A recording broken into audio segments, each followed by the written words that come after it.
Network Marketing Pro is proud to present the national bestseller, Go Pro, 7 Steps to Becoming a Network Marketing Professional, read by its author, Eric Worre.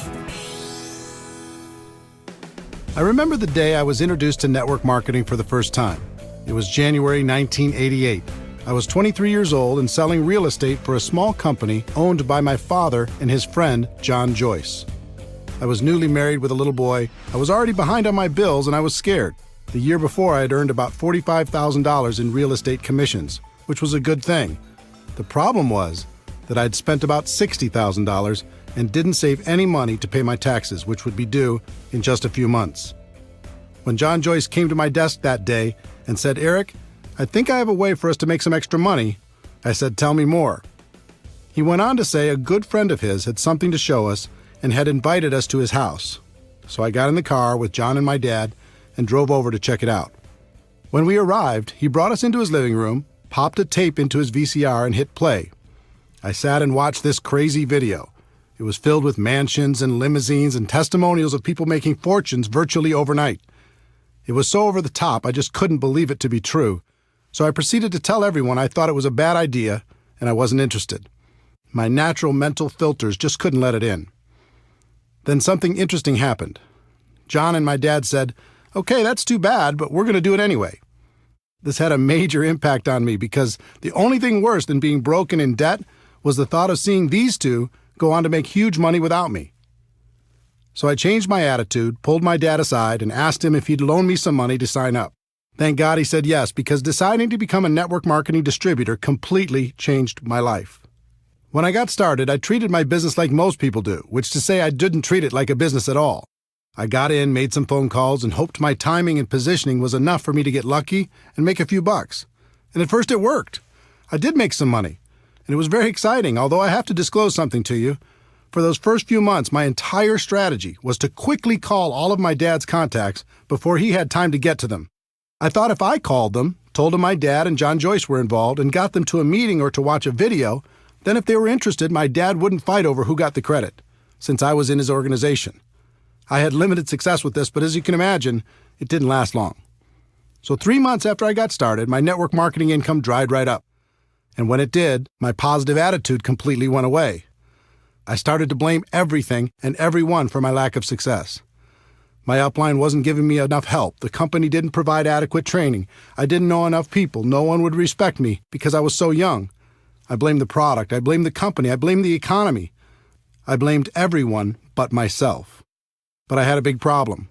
Blaming the world wasn't helping to pay my bills, and I'd walked away from real estate after that first commission check. It was going to take too long to get a real estate commission, and I had no college degree, so getting a decent paying job was out of the question.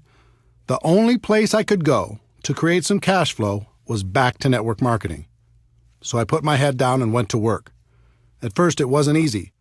In fact, in my first 3 years, I rebuilt my organization 7 times.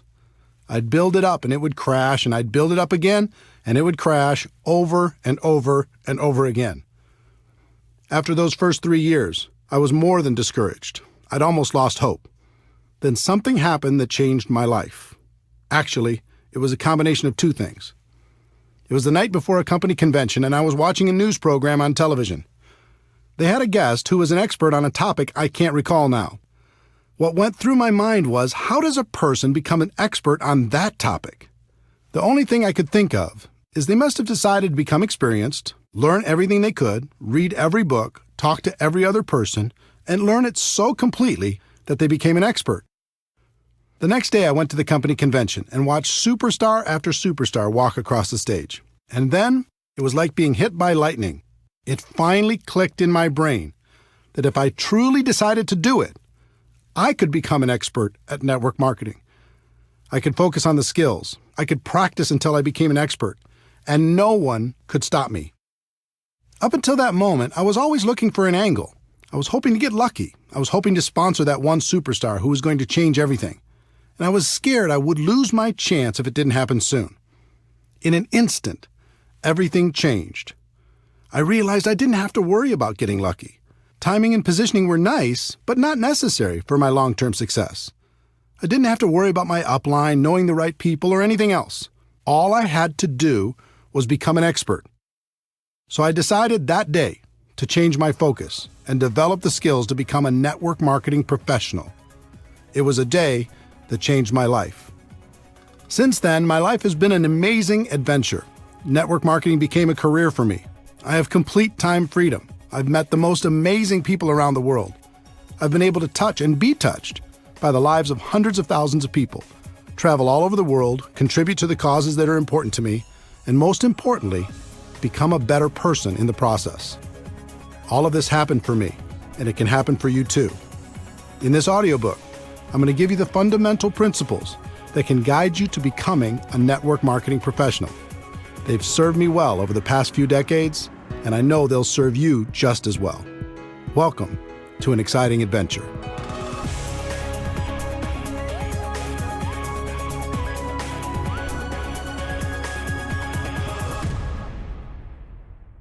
Chapter 1.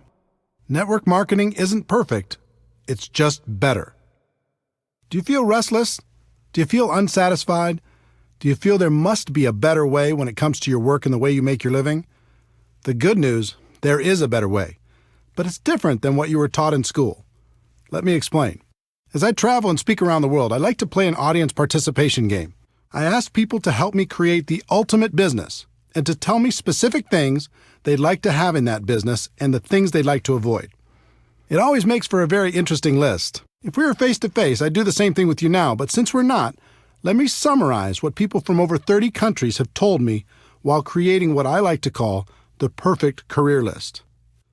People usually start naming things they don't want. No boss, no commute, no alarm clock, no employees, no politics, no compromises, no discrimination, no educational requirement. And then as people start to use their imagination in a more positive way, they start to visualize some positive attributes.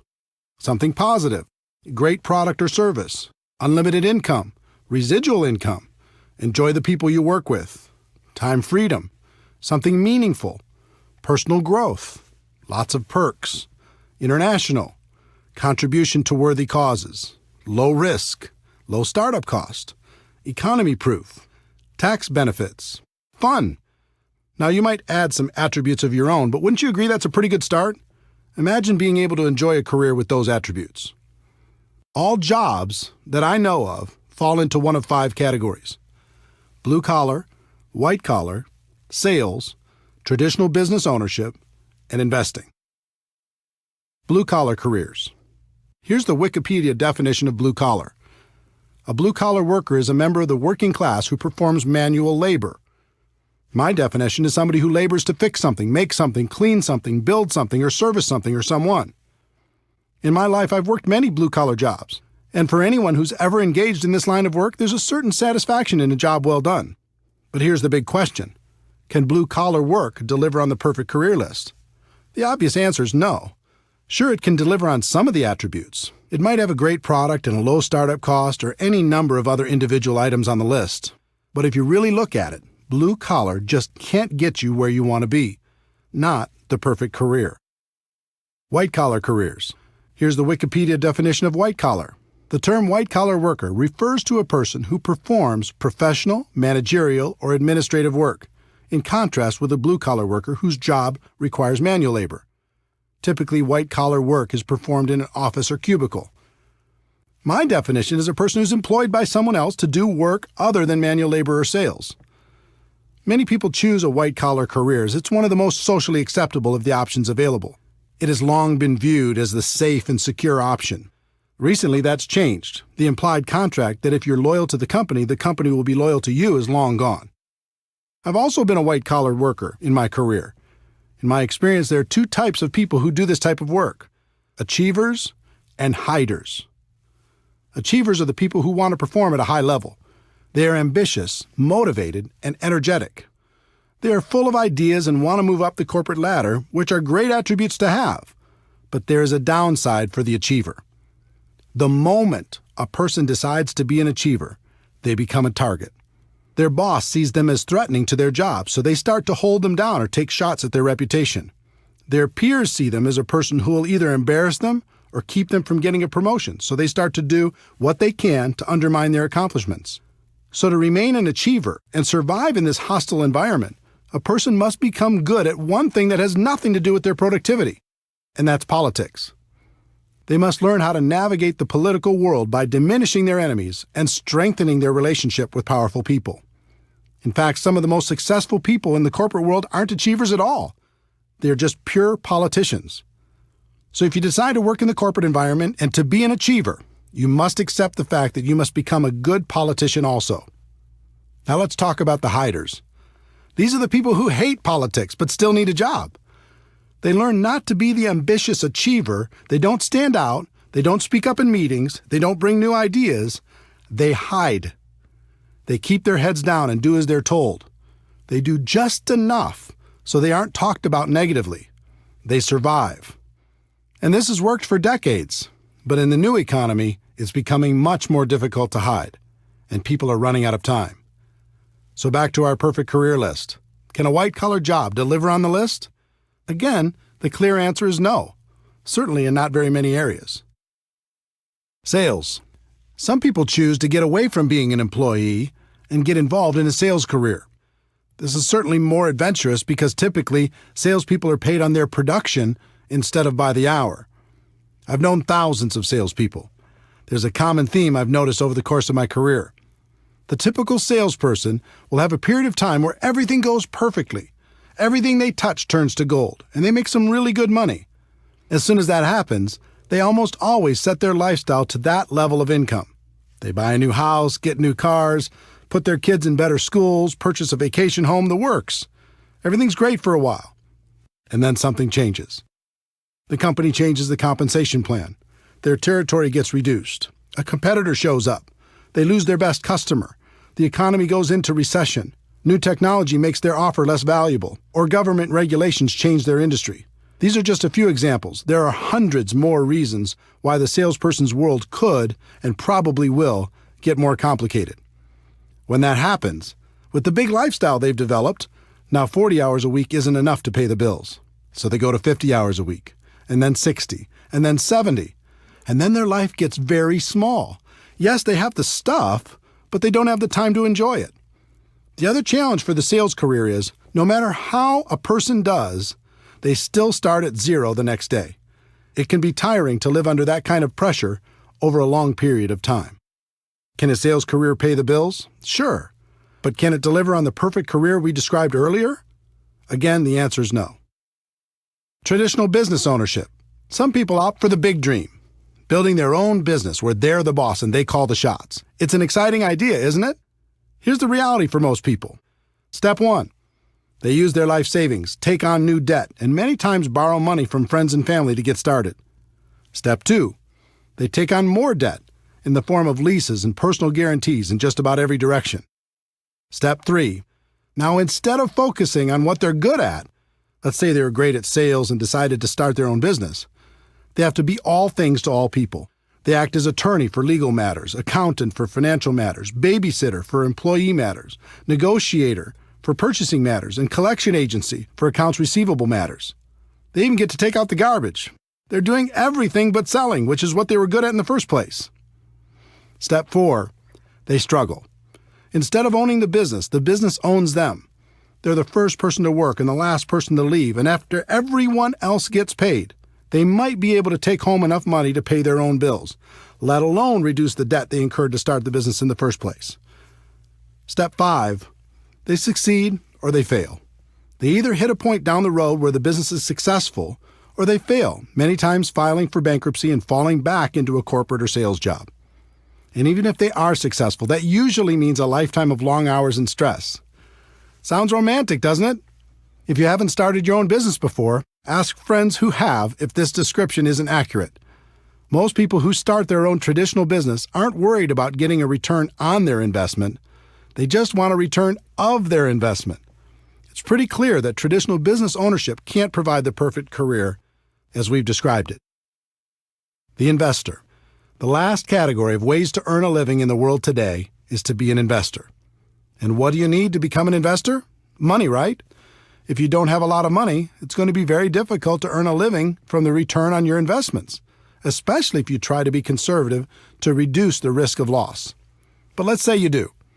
What's the next thing you need in order to be a successful investor? You need to have incredible knowledge and skill. I know more people than I could count who were skillful real estate investors over the years. But when things radically changed in the real estate market, their skill couldn't help them. They lost big. Would you like to invest in someone's traditional small business? Good luck. In most cases, you won't be an investor. You're more likely to be a philanthropist. How about the stock market? People do great there, don't they? A few do, at least from time to time. But I know more people who've lost than have won, especially in the past decade. It's very difficult to have guaranteed returns when you're not in control. And trust me, as an investor, you are not in control. Anything can happen, and it can happen overnight. Let me tell you a story to illustrate that point. In late 2001, I was living large. I'd sold a company I co-founded and was working as a very highly paid consultant. For my part of the sale, I received approximately 170,000 shares of stock in the new company. It was publicly traded on the New York Stock Exchange and selling for about $44 a share, which meant the value of my stock was around $7.5 million. I had big income and a great portfolio. Life was good. I used part of the stock to secure a home construction loan of about $2 million for a dream house I was building. As for the rest, I didn't diversify because I knew the company was in great shape with a good product and an amazing sales force. Then something out of my control happened. Overnight, the stock went to $37 a share because a group of investors had targeted the company and shorted the stock. In other words, the lower the stock price went, the more money they'd make. I thought it was ridiculous because the company was doing great. So I bought some more shares at $37, using my existing shares as collateral, knowing the price would go back up. It went to $33. I bought more shares. It went to $27.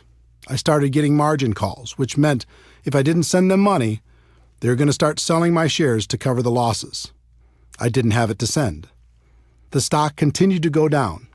It went all the way to $10 a share, and my $7.5 million was gone. Poof. All in less than 90 days. Now, the stock eventually came back and the company was taken private for $65 a share, but I wasn't there to capitalize on it. I was wiped out. Could I have been smarter? Sure. Did I make mistakes? Absolutely. But here's the lesson. If you're going to be an investor, you have to accept that things will be taken out of your control from time to time. And when that happens, it can be very expensive. So back to our perfect career list. Can being an investor deliver on that list? I don't think so. We've talked about blue-collar work, white-collar work, sales, traditional business ownership, and investing. And none of them can deliver on our perfect career list. So is the perfect career even possible?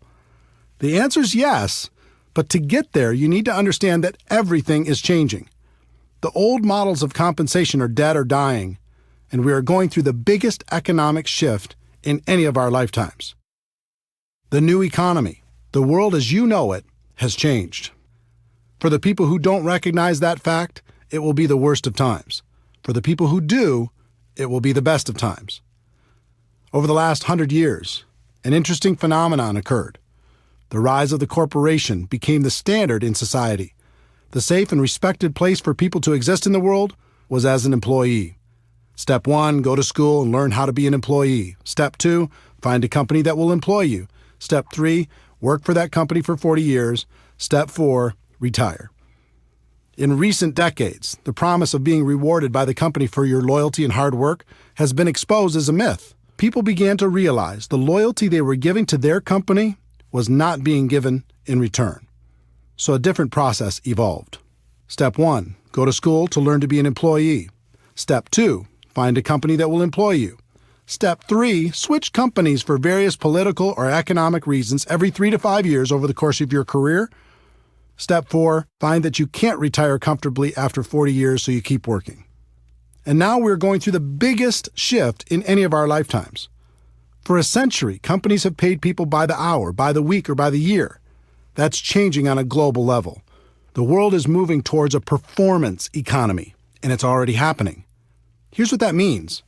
In the future, you're only going to be paid for performance. You won't be paid for your time anymore. Servers in the food industry already live in this model. They get a very low hourly wage required by law, and they make their living through tips based upon their performance. If you can imagine the same model being applied to virtually every job in the world, you'll see what's coming. The person cleaning the rooms in a hotel won't be paid by the hour anymore. They'll be paid by the room. For office workers, here's an example. A person has a $60,000 annual salary.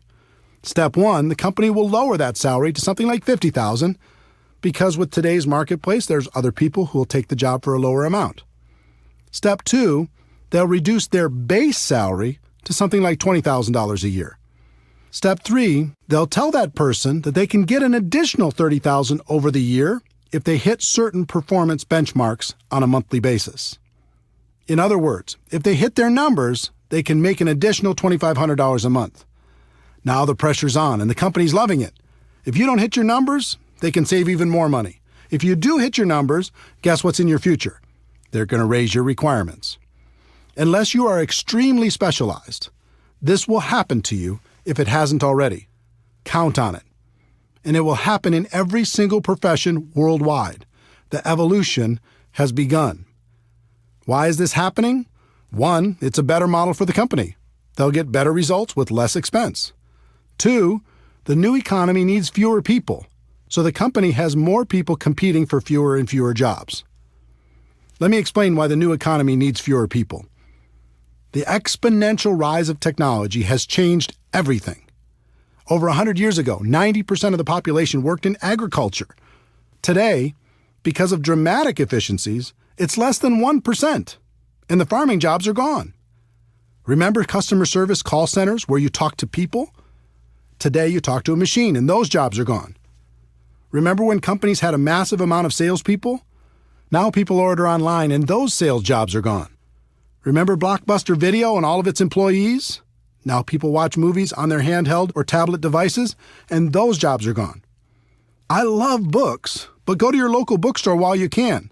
They'll be history soon, and so will the jobs provided by those stores. I could go on and on through virtually every work category in the world. Technology and efficiency are eliminating jobs every single day, and there's nothing we can do to stop it. In fact, it's only going to accelerate.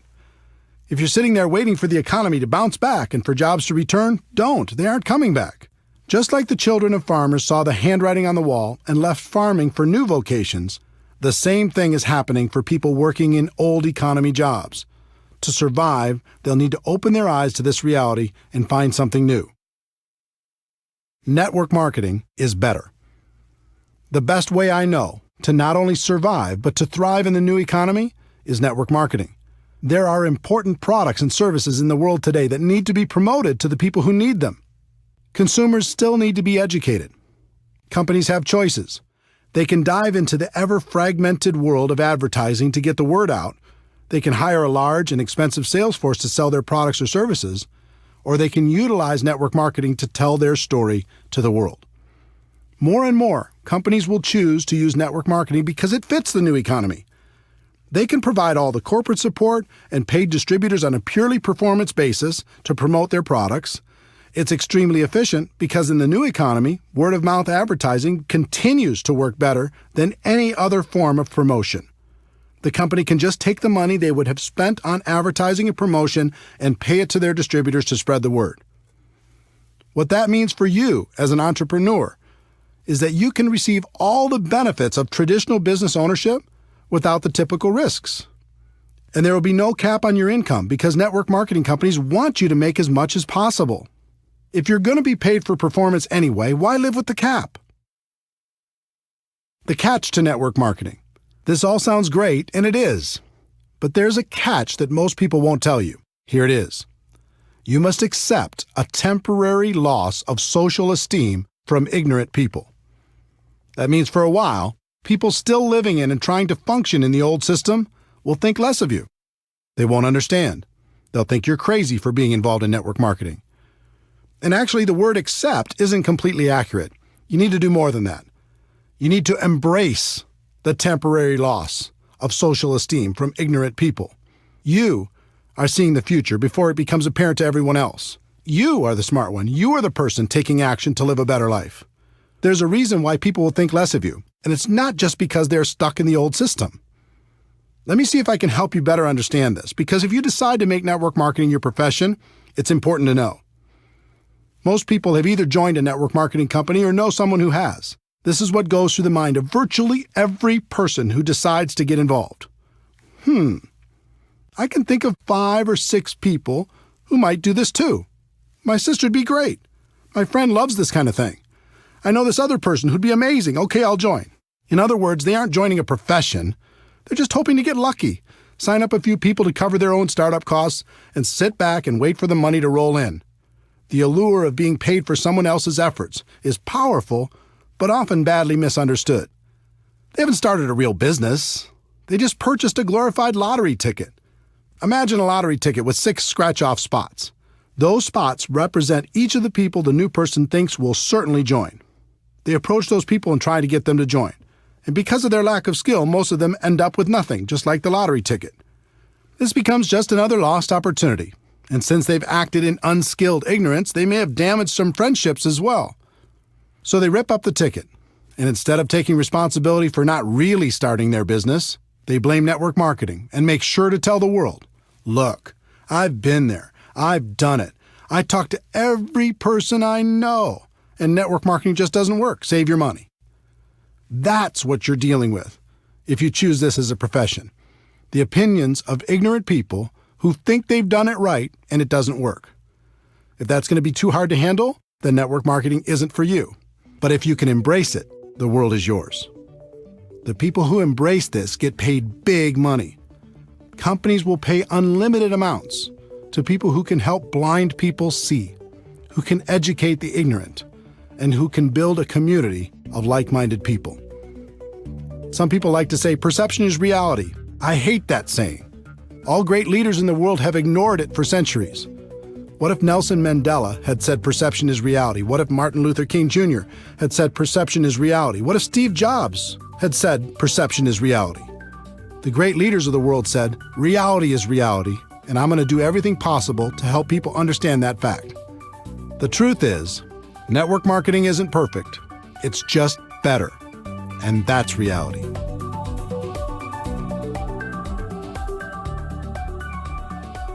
Chapter 2. If you're going to be involved in network marketing, decide to be a professional. Decide to go pro. There are 3 categories of people in network marketing. I've seen all of them, and I've been all of them. They are the posers, the amateurs, and the professionals. Posers. Posers treat this profession as a lottery ticket. They're hoping to hit it big with as little effort as possible. When I first started out, I was a poser, hoping to ride on my dad and his partner's coattails. Luckily for me, I got some results, and that kept me going, at least in the short term. But I think you can agree with me that remaining in the poser category is a bad idea. Within about 90 days, I moved out of that category and became an amateur. Amateurs. Amateurs focus on different things. One of the things I continued to focus on as an amateur was luck. I was really hoping to get lucky and sign that monster distributor who was going to make me rich. We've all heard the stories of some person who had their lives completely changed by one sign-up. In reality, even if some of those stories are true, it really doesn't serve our profession very well because it makes people spend their time hoping for that big hit. The second thing I focused on as an amateur was timing. I was always worried about timing.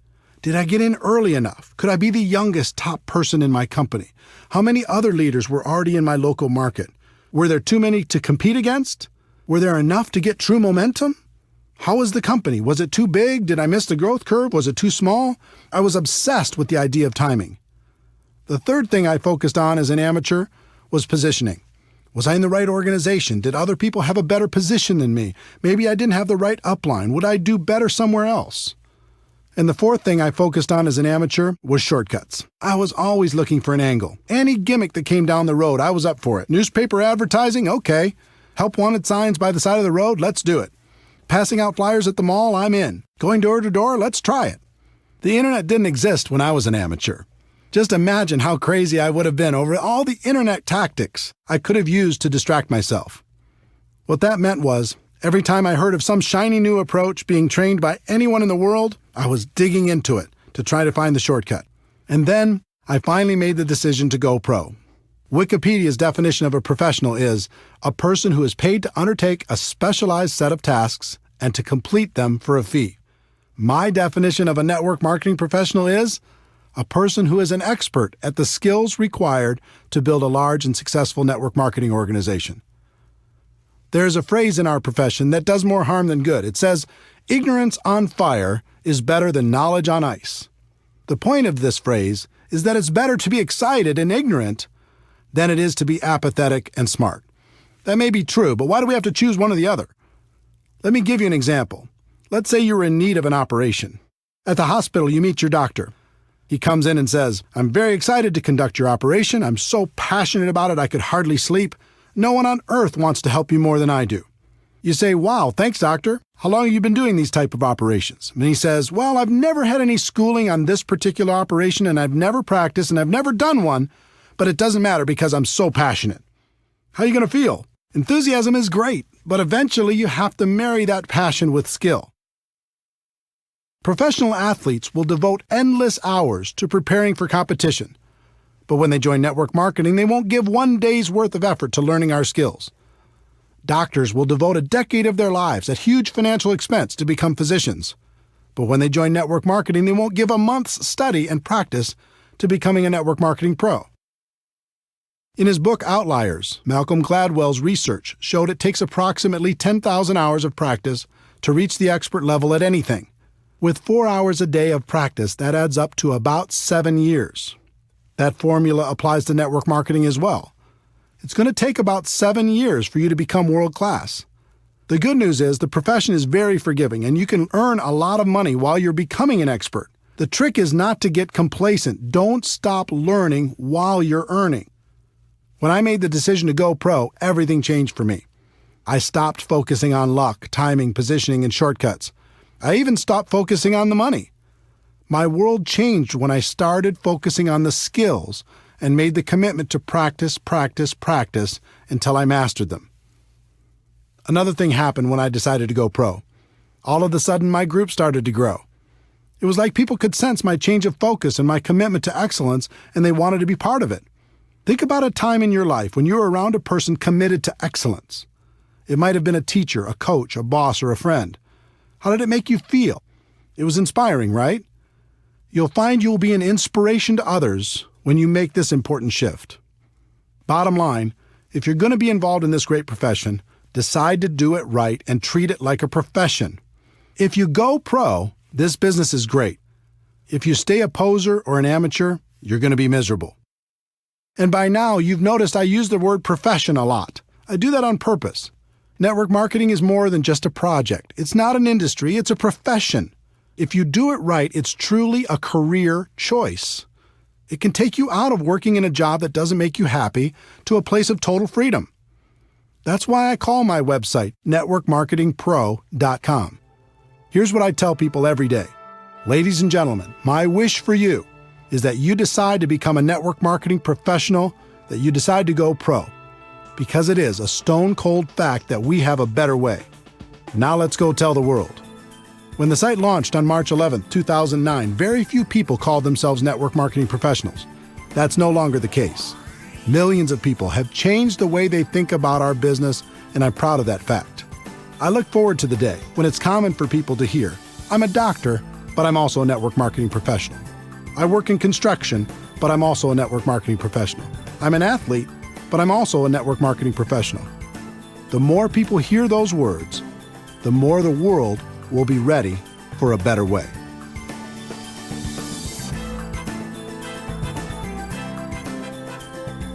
Chapter 3. Like any profession, you'll need to learn some skills. I hope by now I've been successful at convincing you that network marketing is a better way. I hope I've also gotten the point across, if you're going to be involved, it's best to become a professional. The next step is recognizing that you'll need to learn some skills. But before we get to those skills, let me give you some good news. Unlike most professions, you're not going to need a lot of money for your education. You won't have to take out student loans, and you can actually earn while you're learning. In addition, this profession isn't biased. In fact, it's the most equal opportunity in the world. Your background, experience, contacts, age, race, or gender aren't going to be factors in your ability to learn the skills to go pro. And finally, this isn't complicated. The skills necessary to grow a large and successful business are extremely learnable, and you're going to have a surprising number of people financially motivated to help you learn them. There are 3 primary elements to your network marketing business. First, you have the company's products. If some people are successful in marketing those products and you're not, it isn't the product's fault. In other words, everyone in your company has the same products to offer to the public. Second, you have the company's compensation plan. If some people are making a lot of money and you're not, it isn't the compensation plan's fault. There isn't one plan for men and one for women. There isn't one plan for different age groups or educational backgrounds or for the color of your skin. The compensation plan is the same for everyone. The third element is the most important, and that element is you. You are really the only variable. Everyone has the same product and the same compensation plan, but you're going to be the difference between success and failure. That means right here and right now, you need to take responsibility for your network marketing business. Decide today never to blame anyone or anything else for your lack of results. In fact, in network marketing, there's something of an epidemic going on. People just love to blame their upline, the people above them in the structure, for all of their problems. If my upline did this for me or did that for me, everything would be better. If you're committed to building a large and successful organization, I'd encourage you to do something important. I'd like you to say goodbye to your upline. Call them up and say something like, I want to thank you for this opportunity. I appreciate it. Getting into business for myself was important, and I appreciate you introducing me to a company that you believe in and that I now believe in as well. But from now on, when it comes to building my business, I'm going to use you as a resource, but never as an excuse. I may call on you from time to time. If you're available, that's great. If you're not, that's okay too. I'm going to build my business, and I understand one thing. It begins and ends with me. Everything changes when you take full responsibility for your network marketing career. Would it surprise you to know that there are only 7 fundamental skills necessary to build a huge business in network marketing? 7, not 70. Each one's fairly basic, but it always amazes me how little effort people put into learning them. If a college course were offered on network marketing, it would be one of the easiest classes to take. It's not rocket science, but you'll be happy to know it's one of the highest paid skill sets in the world. Let's explore each of them together.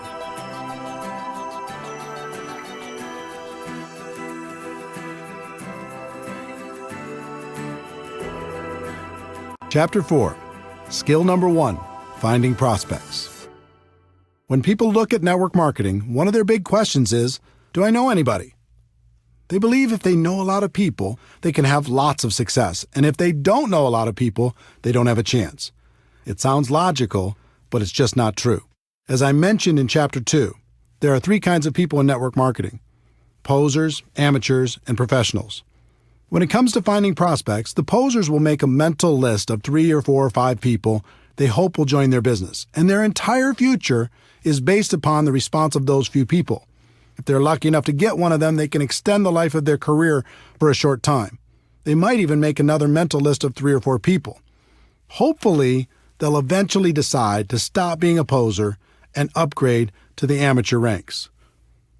Would it surprise you to know that approximately 80% of all the people who join network marketing approach the task of building a business as posers? It's true. 8 out of 10 distributors first approach their business with the poser mentality. They make a small mental list and see what happens. They never set out to develop the necessary skills. Your job is to make sure you're not one of them and to help your team do the same. Educate people. Help them understand how powerful this opportunity can be if they treat it with respect. For the posers, their only real chance is luck, and that luck had better happen fast. The second group is the amateurs. Instead of a small mental list, these people make a written list, which is a step in the right direction. Let's say they make a list of 100 prospects. They charge out there with excitement, but not a lot of skill. They begin prospecting, and their list begins to diminish. As it grows smaller and smaller, their anxiety grows higher and higher. Their biggest fear is running out of people to talk to. I know that was my biggest fear. In my early 20s, my list wasn't anything to brag about. As I mentioned before, I tried to use my parents' contacts at the beginning, and it didn't take long for me to run out of names. Soon everyone in my world knew what I was doing and had either said yes or no. It was scary. I felt like if I didn't find some great people from my list and find them soon, I was going to fail in this business. It never occurred to me that finding quality people to prospect was a skill. Up until this point in my career, I always viewed the list as the ticket to wealth. If you had a good list, you'd succeed. And if you had a bad one, you either had to get lucky or you'd fail. When I came to my defining moment and committed to become a professional, I began to study the people who'd built large and successful organizations. I found that the professionals approached finding people to talk to as one of their core skills. It was part of their job to find new people. They weren't interested in luck. They weren't worried about running out of people. They developed the skill to make sure that never happened. The professionals started with a written list, but then they made the focused commitment to never stop adding to the list. They created something called an active candidate list. And I'm going to show you how to do the same thing. One of the people who taught me how to do this well was Harvey McKay, author of the huge best-selling book, How to Swim with the Sharks Without Being Eaten Alive. Harvey is a good friend, and he's also one of the best networkers in the world. I once asked him how he built such a large and influential list of friends. He told me at the age of 18, his father sat him down and said, "Harvey, starting today and for the rest of your life, I want you to take every person you meet, get their contact information, and find a creative way to stay in touch." He's done that for over 60 years. And today his list of friends totals more than 12,000 people. And these just aren't social media friends. They're real friends. And I consider myself fortunate to be one of them. If you want to master this skill, follow these 4 simple steps. Step 1. Make your list as comprehensive as possible. Include every person you can think of. Every person. It doesn't matter if you think they are a prospect or not. Your database will be one of your most important assets. Everyone goes on the list. If they're negative, put them on your list. If you hate them, put them on your list. If they're your best friend, put them on your list. If they said, "I'll never be involved in network marketing," put them on your list. If they're 98 years old, put them on your list. If they're 18 years old, put them on your list. It's important to do this because as you empty your mind out on paper, it will make more room for new context to find room in there. When you write down your nephew, you begin to think about the circle of people around your nephew. All of these connections will become apparent to you as you make your list more and more comprehensive. Think about everything. Every organization you've ever been involved in, every group you've ever been a part of, everything you've ever done. If you do this right, it'll end up being hundreds and maybe even thousands of people. You're not required to prospect everyone on your list. That's up to you. But it's extremely important to do the work necessary to truly capture your network on paper. Step 2. Have you heard of the concept that we're all only 6 contacts away from any person in the world?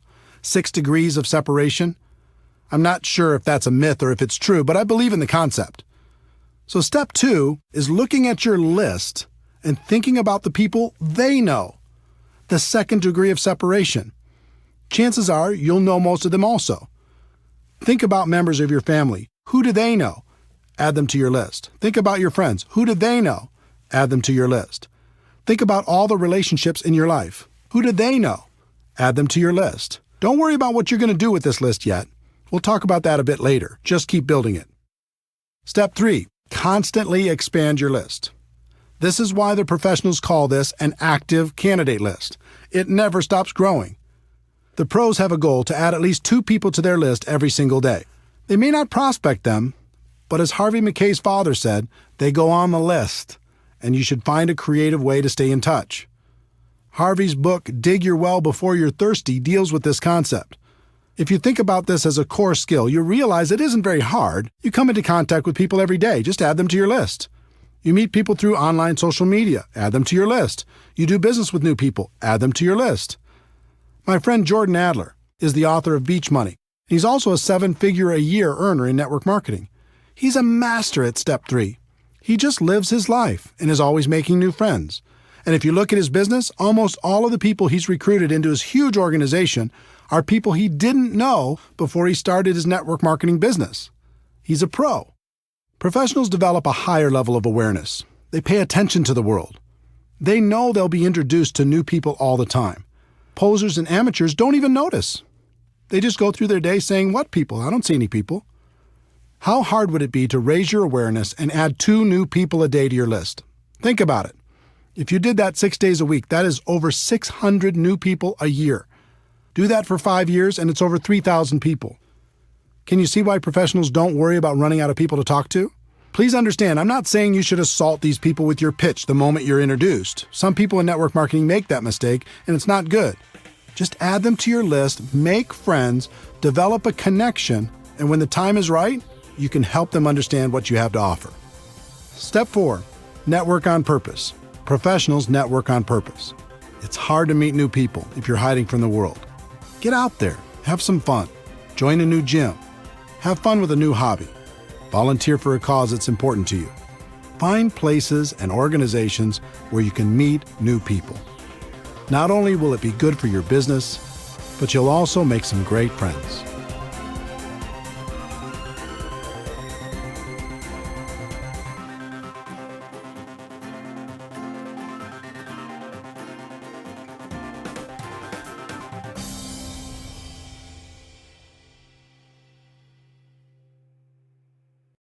Chapter 5. Skill number 2.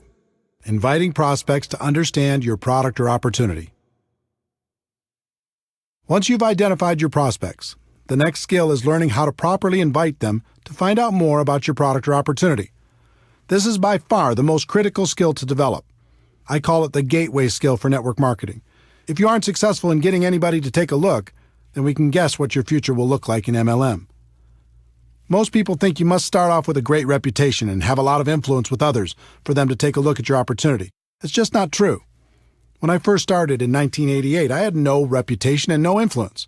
I barely escaped high school, attended one semester of community college before dropping out, and had a total of 18 jobs, all before the age of 23.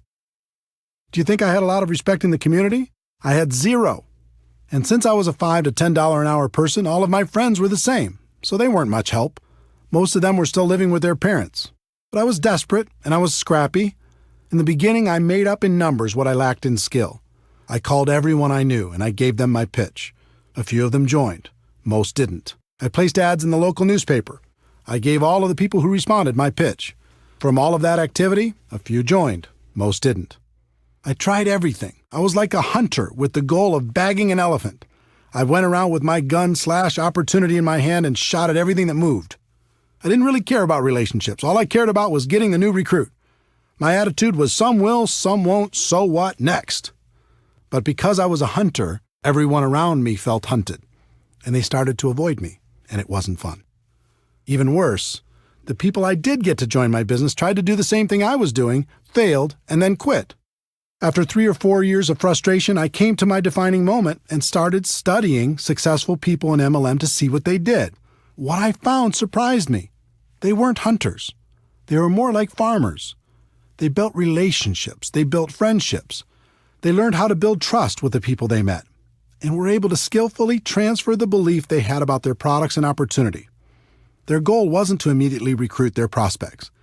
Their initial objective was to educate their prospects on what they had to offer, and then let those prospects decide if it was something they wanted to do. This was a huge switch in strategy for me, and I began to look at things differently. I put myself in the prospect's shoes and thought about what would be attractive to me, and alternatively, what would cause me to put up my defenses. I realized why the pros had such great results. Instead of acting like sharks, they were more like coaches or consultants. They built relationships and then offered common-sense solutions to people's problems. Who wouldn't like that? The other thing I noticed with the professionals is they didn't pitch their product or opportunity. Instead, when the timing was appropriate, they just invited people to do one of two things, based upon the individual prospect situation. The first thing they did was invite people to attend some sort of event, such as a one-on-one or two-on-one meeting with another member of their team, or a 3-way phone call conversation, a small group presentation in their home, an online webinar, a local hotel meeting, or some larger company event or convention. Professionals understand that personal interaction is a critical component when it comes to building trust and transferring belief, so they try to connect people as much as possible. The second thing they did was invite people to review some sort of tool. I'm a big believer in using tools to help educate a prospect. Tools take many forms. There are CDs, DVDs, magazines, brochures, websites, and online presentations. With some companies, you can even let people sample the product and treat that as a tool. There's no question that technology continues to evolve, offering more and more convenient ways to help educate prospects. but I have to interject a personal opinion based upon experience. While technology allows us to get people quality information quickly, there's nothing like a physical tool. In a world of bits and bytes and in a network marketing world where it's important to build trust, a physical tool makes it real. Of the two methods used to help educate the prospect, events are the most effective. There are lots of reasons. There's a physical interaction from meeting with people, and that helps build trust. There's the important element of social proof. It's valuable for the prospect to see that there's other people actively involved and find out what those people are like. There's education on the product and the financial opportunity. They get to see firsthand the kind of support that's involved, and they realize they won't have to do everything by themselves. In most cases, there's an excitement and urgency at these events, and they get to hear stories of how things are going for other people. Those are some of the benefits. The only downside to events is they can be difficult to schedule and confirm, especially for a brand new person. If you don't have the skills, it's fairly common to invite 20 people and have 1 or 2 show up, and that can be very discouraging. For building a large and duplicating organization, I've found that a tool is a better first step. Remember, our goal is education and understanding. We want people to know what we have and understand how it can benefit their lives. A tool is a great way for people to become educated and hopefully excited in the middle of their busy lives. They might not have time to drive across town to meet with you, but they could listen to a CD in their car or watch a short DVD, read a magazine, or watch an online presentation. If you were to look back at my career, you'd see that tools changed everything for me. In 1990, my company came out with a video that was dynamic and exciting. Even though it was wildly expensive at $15 each, back then it was worth it. Because when you learned how to invite people to watch that video, the results were dramatic. Everyone in the company became focused on a daily method of operation that centered around inviting people to watch our video. We allowed no distractions. Our entire culture revolved around this strategy, and our growth went through the roof. Events were still very important, but they were a second step after a person watched our video. By adopting this new approach, my organization finally broke out, and I was able to enjoy the experience of having a group that grew with or without me. It was more fun than I can describe. My group grew from a few dozen to a few hundred and then a few thousand. All I did was learn how to successfully invite people to watch a video, follow it up with an invitation to an event, and teach everyone else to do the same thing. The second career breakthrough took the form of an audio cassette. Yes, I said cassette. This was 1992, and that's all we had. The company was launching something new and exciting, and this time I personally recorded an audio that explained the opportunity in detail. We sold it for 50 cents a piece, which covered our costs, and in less than 1 year, that little audio cassette sold over 1 million copies. We taught people how to invite prospects to take that cassette, put it in their car, and listen to it right away. The results were amazing. We trained people to get 100 cassettes at first, get them out to everyone they knew, and then had them focus on getting out 2 a day after that. Using that simple system, my income grew to almost $1 million a year. Different companies use different tools and event strategies to grow their business. Some use home parties, some use online presentations, some use one-on-ones with magazines and flip charts. Find what's working best in your particular company, develop your daily method of operation, and then train your people how to effectively do the same and invite their prospects to plug in. As a professional, you're going to be inviting your prospects to review a tool or attend an event. Here's what you're not going to be doing. You're not going to be pitching people and trying to dazzle the world with your wisdom. That approach will feed your ego, but steal from your bank account. Let me give you my formula for financial independence in network marketing. Your ability to get a large group of people to consistently do a few simple things over an extended period of time. It was this formula that helped me break out of network marketing mediocrity, and it will help you do the same. For years, I focused and depended on my ability to persuade other people to join me. Then I graduated to finding a few key leaders I could train to do what I was doing. And finally, I learned the formula I just gave you and began to focus on getting a large group of people to consistently do just a few simple things and to keep doing them. When that happened, everything changed for the better. Those are the fundamentals. Let's take a moment to talk about the emotions of inviting. There are 4 basic rules. Rule number 1. You must emotionally detach yourself from the outcome. This is extremely important. Remember, our initial goal is education and understanding. It's not getting a new customer or signing a new distributor. In other words, if you disconnect your emotions from that outcome and just focus on education and understanding, everything gets very simple. This sounds easy, but it's difficult to do. All of us come into this business with the hope of recruiting some great people. It's hard to disconnect from those expectations. But you need to remember, we're not hunters. We're not sharks. Our job is to educate people and help them understand what we have to offer. We act as consultants, offering suggestions on how people can live a better life. If you focus on getting a customer or a new distributor, you'll constantly be disappointed and you'll find your prospects running away from you. If you focus on education and understanding, you'll have fun and your prospects will enjoy the experience. Rule number 2, be yourself. So many people become a different person when they start inviting. This makes everyone uncomfortable. Be yourself. Just focus on being your best self. Rule number 3, bring some passion. Enthusiasm is contagious. It's okay to get a little bit fired up. Get focused. Listen to some music that inspires you. Smile when you're on the phone. I assure you, your positive emotion will translate into better results.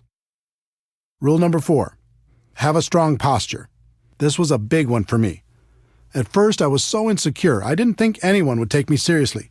But as I watched the professionals, I noticed their posture. They were bold, they were confident, they were strong. So I decided to be bold as well. I stopped apologizing all the time. Instead of saying, yes, I know I've had a lot of jobs so far in my life, but I'm hoping this will be the change I've been looking for, I started saying, guess what? I'm sick and tired of the life I've led up until this point, and I've decided to take charge. I wouldn't bet against me because I'm serious. You feel the difference? Be yourself, but be a bolder self. Be yourself, but be a stronger self.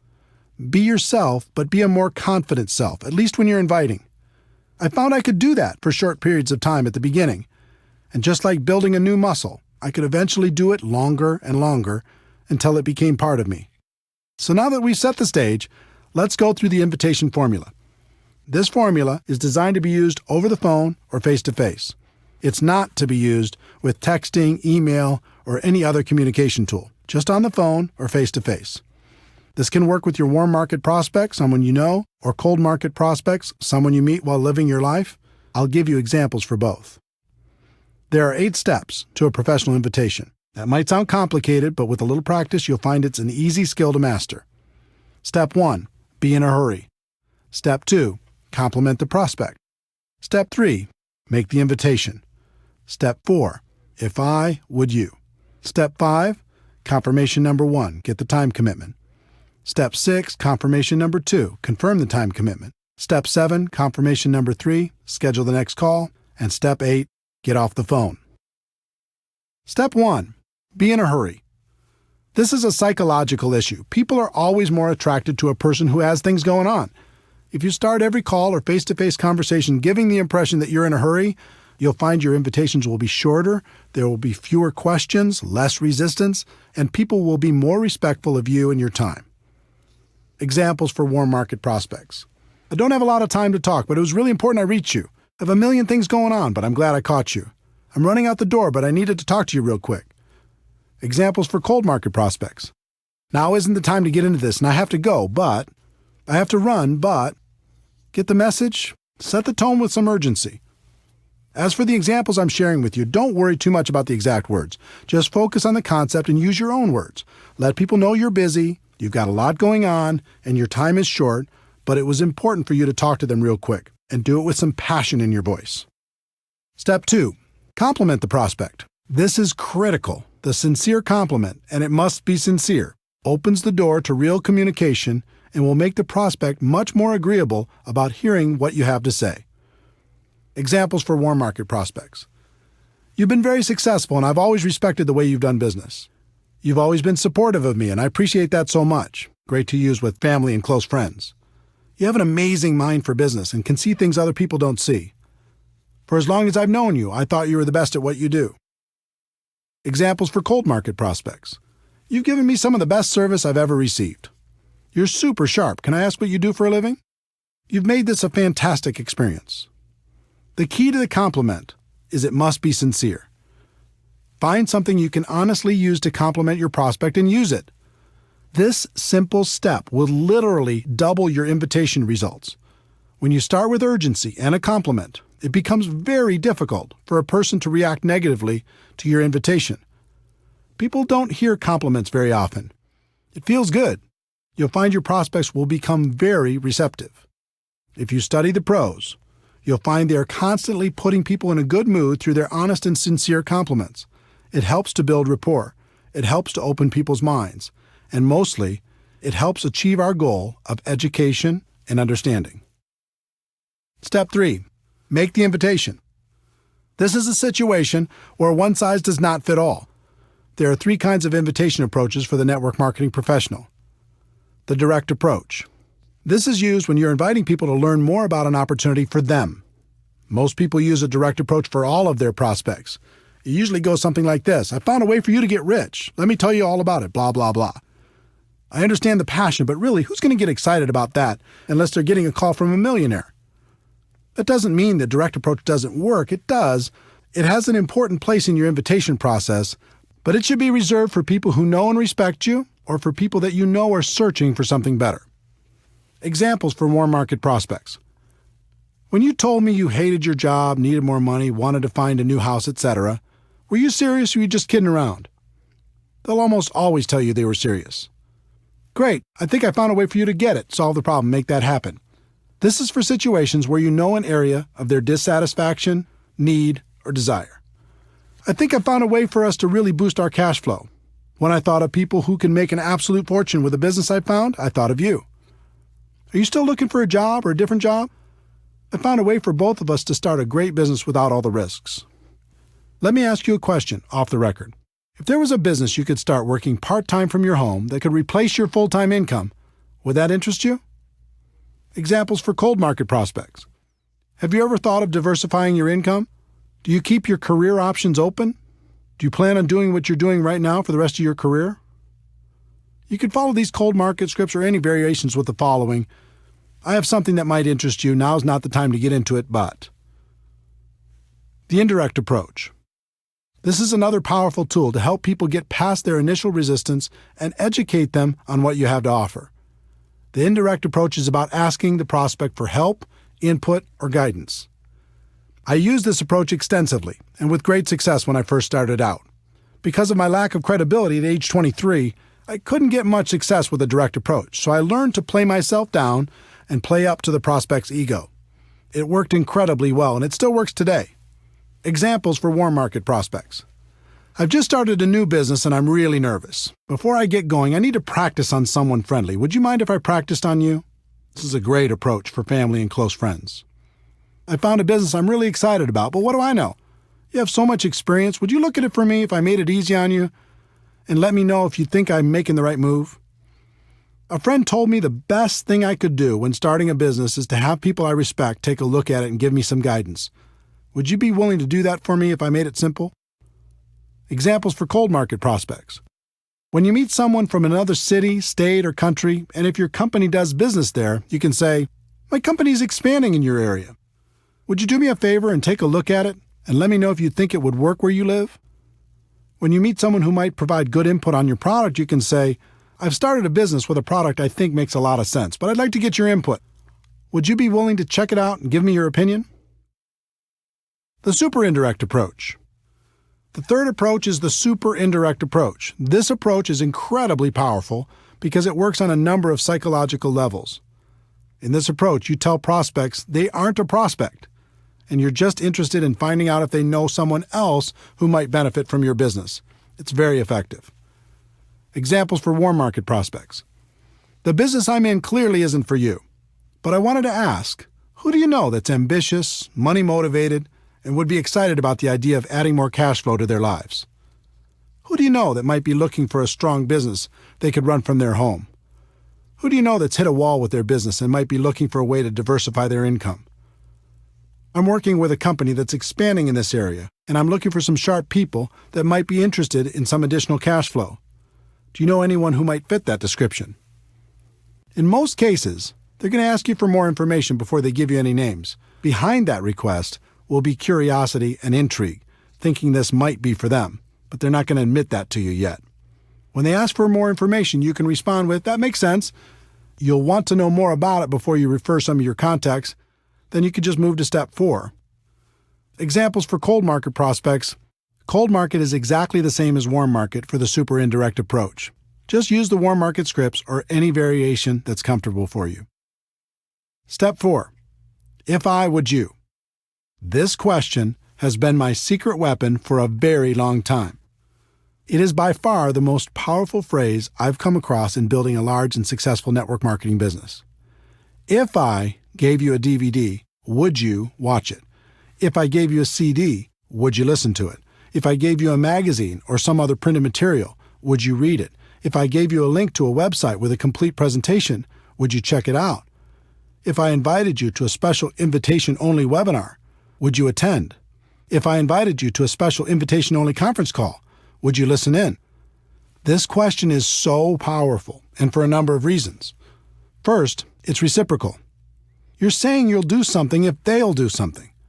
As human beings, we're hardwired to respond positively to these types of situations. Second, it puts you in a place of power. You're in control. You're not begging. You're not asking for favors. You're simply offering a value exchange. And third, it implies that you have something of value to offer.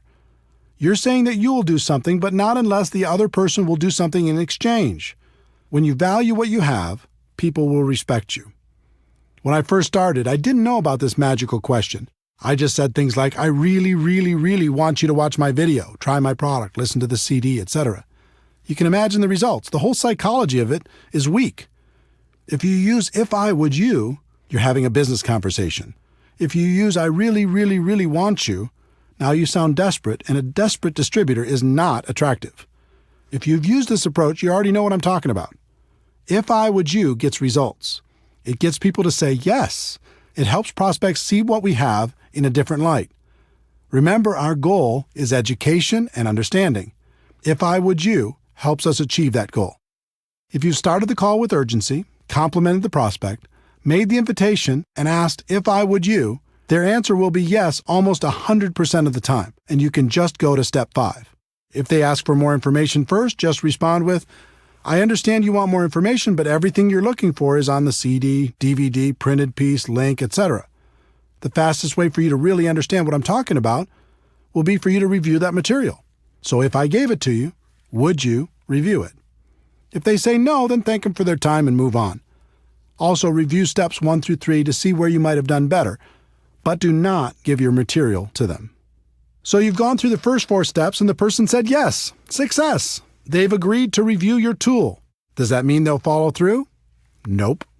In fact, only about 5% of your prospects will do what they said they would do if you just use the first 4 steps, and 5% is not a good number. To get closer to 80%, you need to complete the invitation process professionally. Step 5. Confirmation number 1. Get the time commitment. You've asked if I would you, and they've said yes. The next step is to get a time commitment. When do you think you could watch the DVD for sure? When do you think you could listen to the CD for sure? When do you think you could read the magazine for sure? When do you think you could watch the link for sure? Don't suggest a time for them. That's another mistake I made early on in my career. Just ask the question and wait for them to respond. This question makes them think about their schedule and their commitments, find a place to review your tool, and communicate that back to you. In other words, it makes it real. When you first asked if I would you and they said yes, it was someday. When you get the time commitment, it starts to be real. The only thing that matters is that they give you a time. It doesn't matter what that time is. Let them think about their schedule and tell you when they will have reviewed the materials for sure. About 90% of the time, they'll give you an answer. The other 10% of the time, they'll be vague, saying something like, I'll try to do it sometime. If they do that, then tell them, I don't want to waste your time or mine. Why don't we just lock in a time when you'll have seen it for sure? Remember, they've already said they'll review it in step 4. This is just confirming the time. The key to all of this is that they've now said yes twice. The first time when they answered if I would you, and the second time when you received a time commitment from them.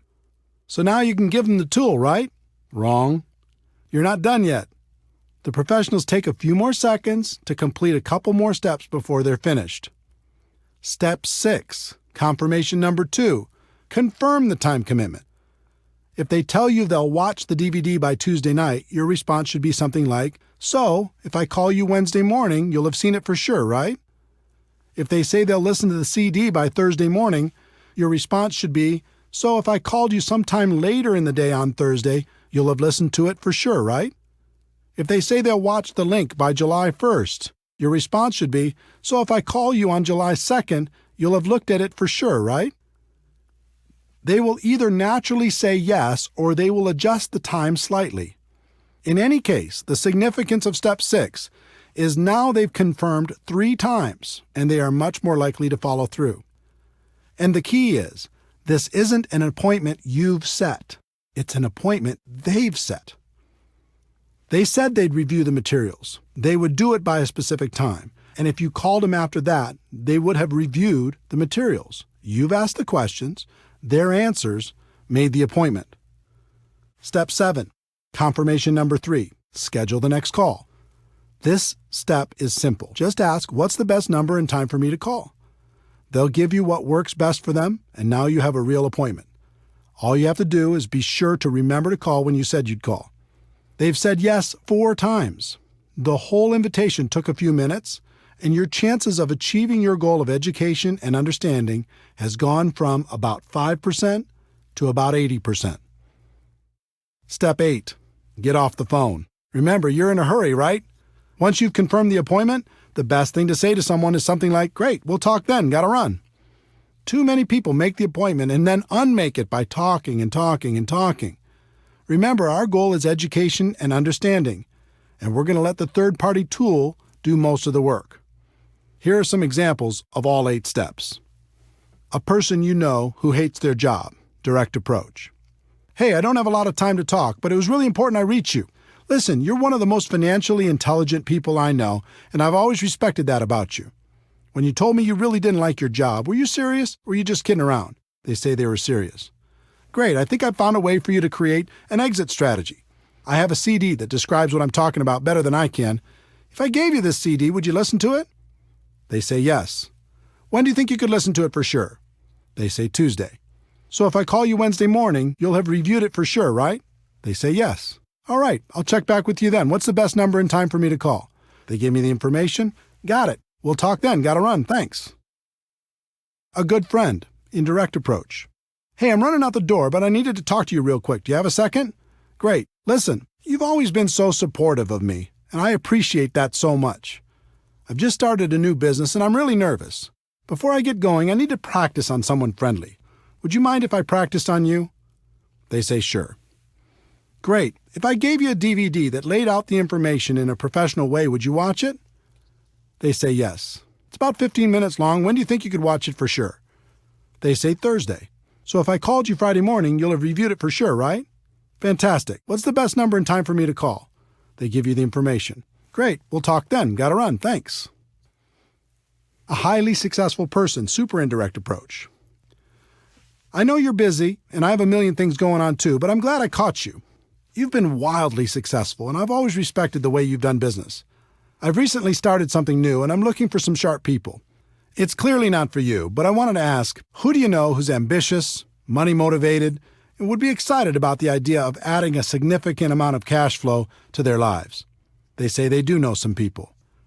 I understand that you'd want to know more about it before you recommend people. I have a DVD that explains exactly what I'm doing and the kind of people I'm looking for. It's brief. If I sent one to you, would you review it? They say they would. Thanks. When do you think you could view it for sure? They say next Monday. Okay, so if I call you next Tuesday, you'll have reviewed it for sure, right? Okay, I'll check back with you then. What's the best number and time for me to call? They give the information. Okay, great. Thanks again. I appreciate it so much. Talk to you next Tuesday. A cold market prospect who's done a good job selling you something. Direct approach. Now isn't the time to get into this, and I have to go, but you're super sharp, and I happen to be looking for some sharp people. Do you plan on doing what you're doing now for the rest of your career? They say no. Good. I have something that might interest you. Now isn't the time to get into it, but I have a DVD that explains it all in great detail. If I gave it to you, would you watch it? They say yes. When do you think you could watch it for sure? They say Sunday. So if I called you Monday, you'll have reviewed it for sure, right? They say yes. All right, I'll check back with you then. What's the best number and time for me to call? They give you their information. Okay, here it is. Thanks again for the excellent service, and I'll talk to you soon. Are you feeling the flow of how this works? Obviously, there are many possible variations for different kinds of prospects, but I hope these examples help you understand how everything comes together. In terms of scripts, it's best if you get the basic concepts down and don't focus too hard on the exact script. Life doesn't work that way. But if you learn to let your prospect know you're in a hurry, then compliment them, then invite them, then pass on a tool with "if I would you," then confirm using the process I described, and finally get off the phone or complete the invite, you'll do just fine. Remember, in recruiting, there are no good or bad experiences, just learning experiences.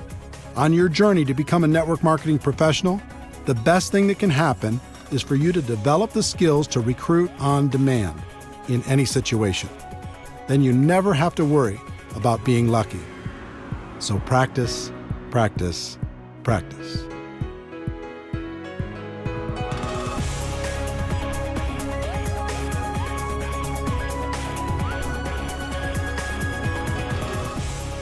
Chapter 6, Skill Number 3, Presenting your product or opportunity to your prospects. We've talked about the first two skills of identifying prospects and inviting them to learn more about your product or opportunity. As you've learned, you'll be inviting them to review a tool or attend some sort of event. If they are reviewing a tool by themselves and you're not around, there's nothing for you to do. Just follow up when you said you would. If you're physically with them, there are some things you need to understand, and one of the biggest is you are not the issue. This was a tough one for me to accept. When I first got started, I read everything I could, listened to everything I could, and attended all the training sessions I could. I thought the most important thing I could do was become an expert on all the facts associated with my company. So if anyone asked me any questions, I'd be right there with the answers.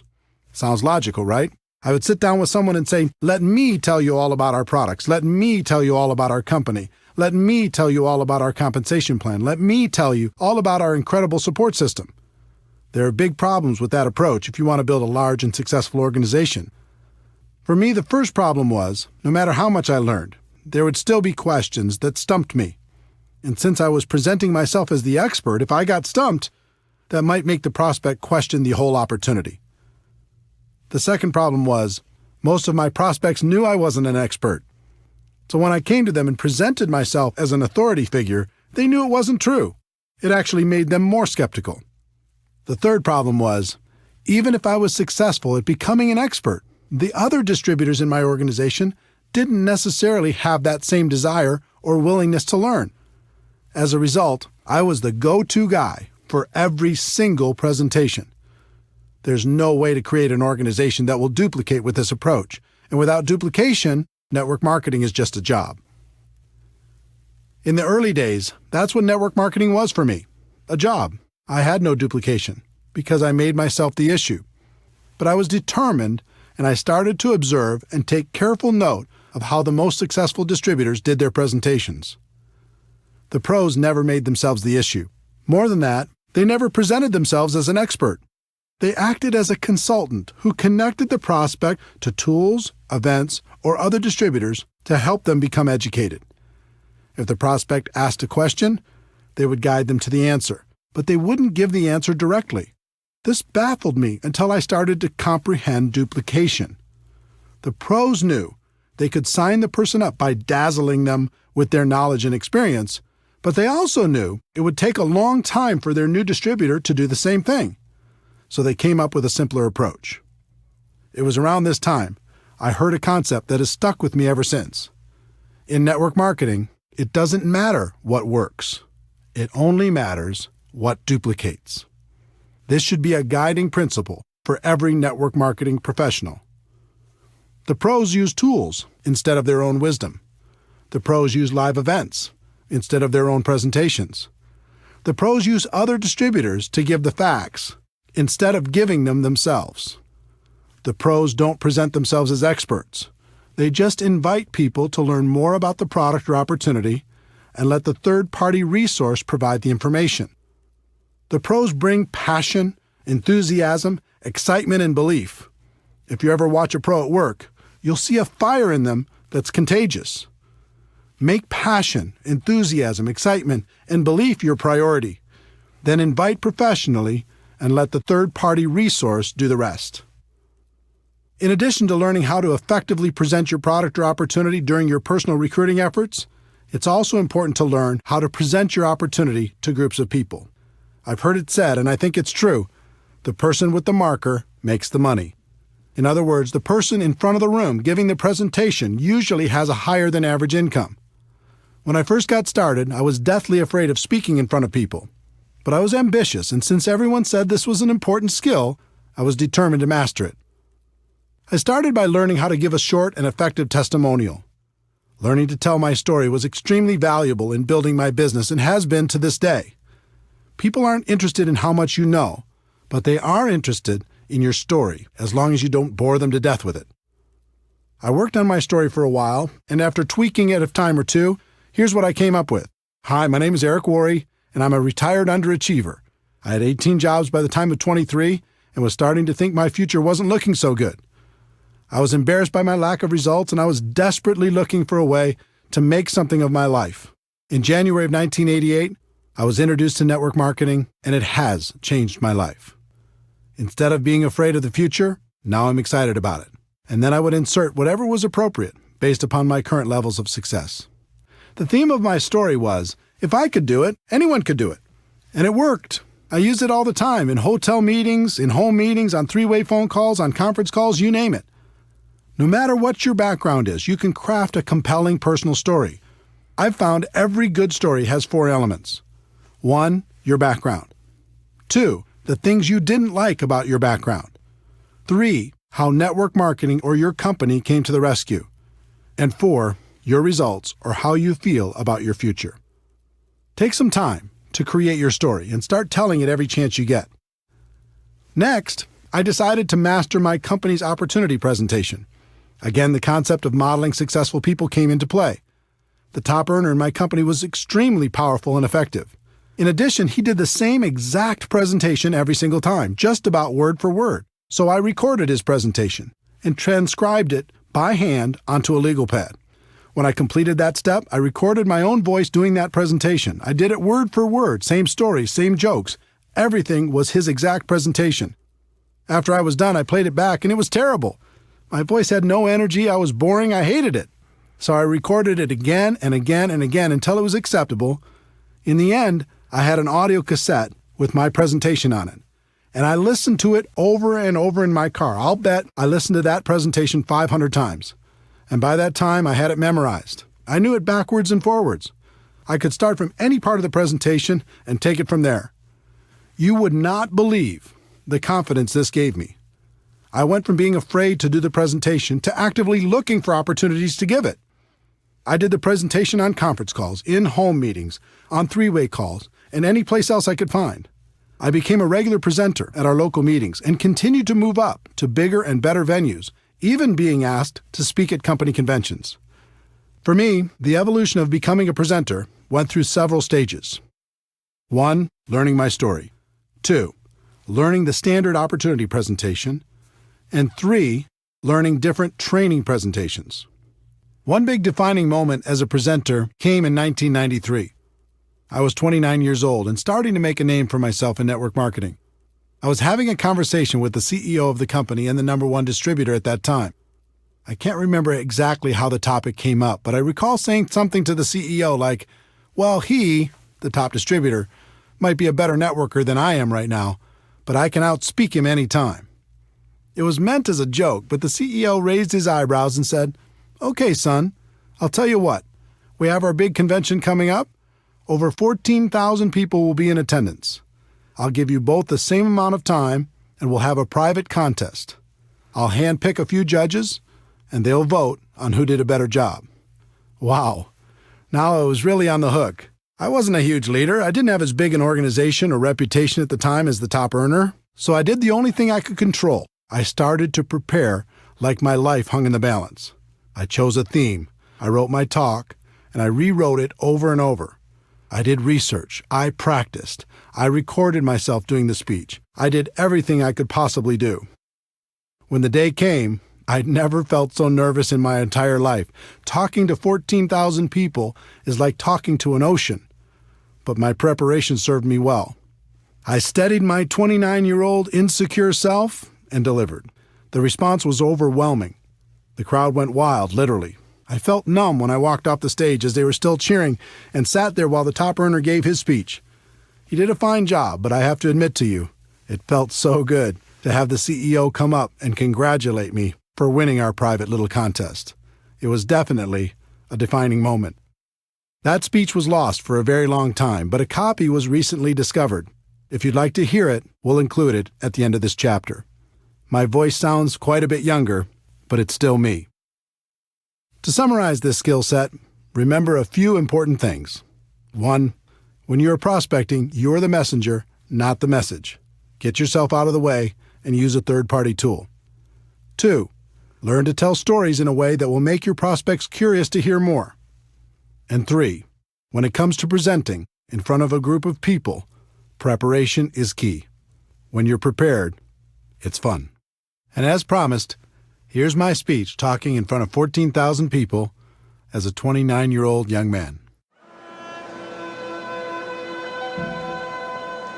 Over 200 years ago, there was a revolution, an American Revolution, an event that literally changed the course of history. It was led by a group of unsatisfied people. People who were tired of being told what they could do and when they could do it. People were fed up with their lack of choices and their lack of personal freedoms. People fed up with their lives being controlled by others. Fed up with being oppressed, fed up with being manipulated. They finally said, enough, I've had it, and I'm not going to live like this anymore.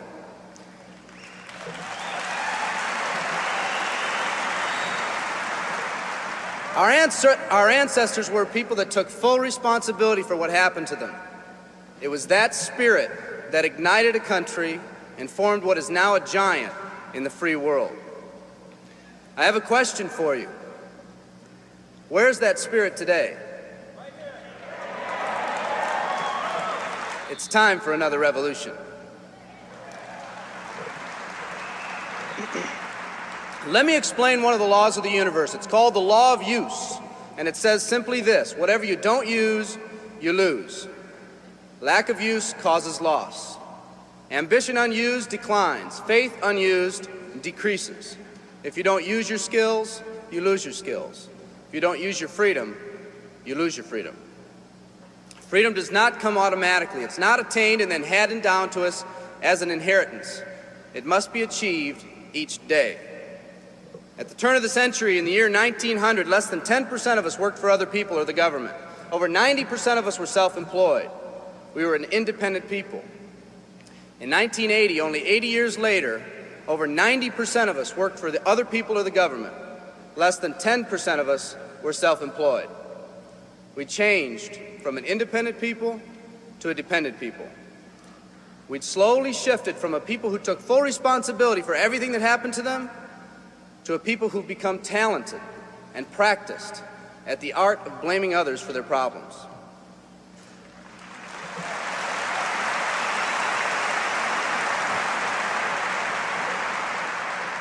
Our giant has fallen asleep. Our forefathers didn't say, who's going to take care of me? They simply said, all I ask is the opportunity to be free and the ability to take care of myself and my family.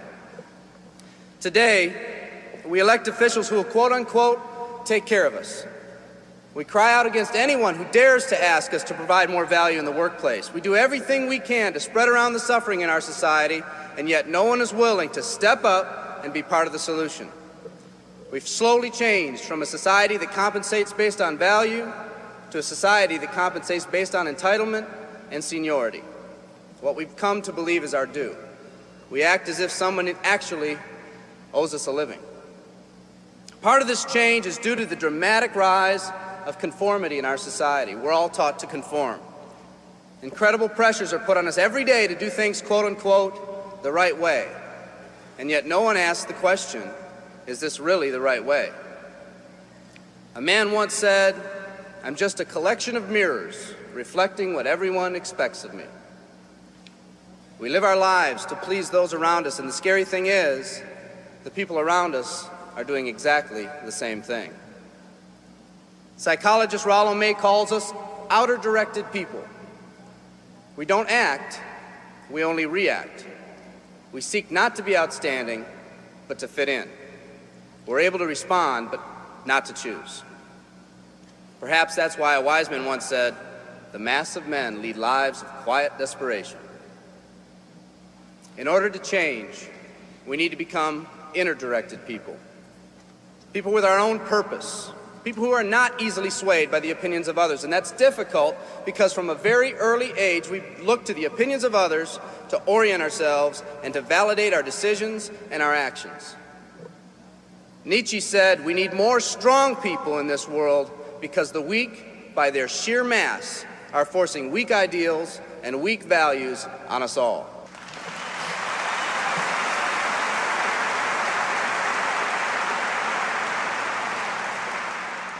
Today's massive social and economic changes are waking this slumbering giant. Some people may not be ready right now for the changes happening today in today's society. It doesn't matter if they're ready or not. An old proverb says, if a man wants his dreams to come true, he must first wake up.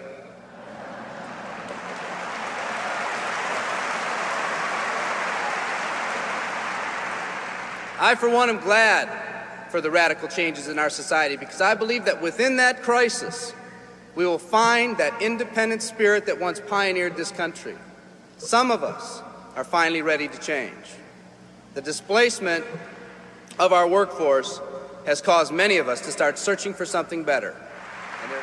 Moving products and moving services is our business and our goal, but what we are becoming in the pursuit of that goal is a larger and much more important issue. The rekindling of our independent spirit has more lasting value.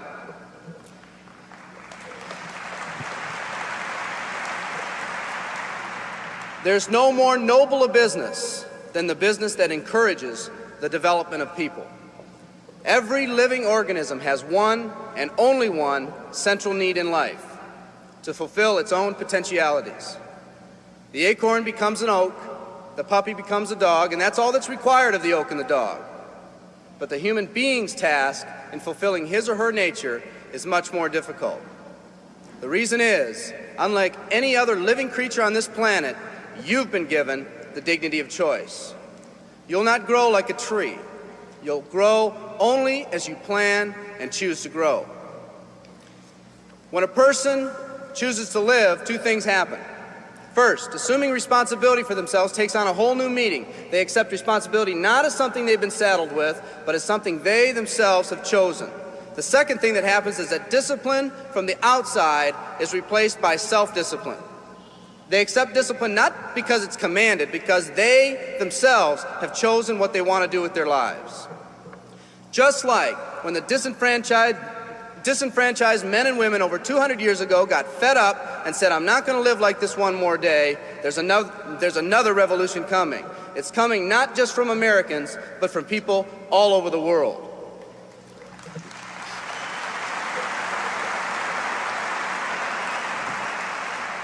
It's coming from people who've been oppressed in meaningless jobs, from people who've been unjustly held back, from people who've been slighted or ignored, from people who've had their hopes crushed time and time again by the circumstances around them, from people who've been playing in a game where the rules weren't the same for everyone, from people whose dreams have almost died by the methodical dripping of negative and pessimistic forces, people who've just been waiting for the right opportunity to present itself, an opportunity that they could hold on to, believe in, a place where people believed in them. I hear the rumbling of this coming revolution every day. The old rules are changing, and society is finally ready for that change. Will people try to persuade you not to rise up? Yes, they will, and sometimes with the best of intentions. But we must fight anyone or anything that tries to influence us against our freedom. And they'll try. Believe me, they'll try.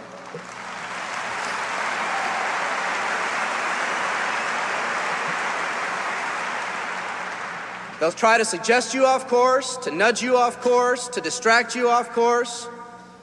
There's another revolution coming, and it's going to be led by a group of unique and courageous people like you.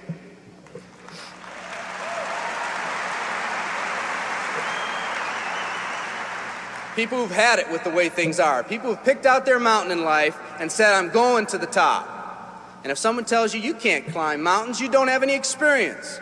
You tell them, I'm going to the top.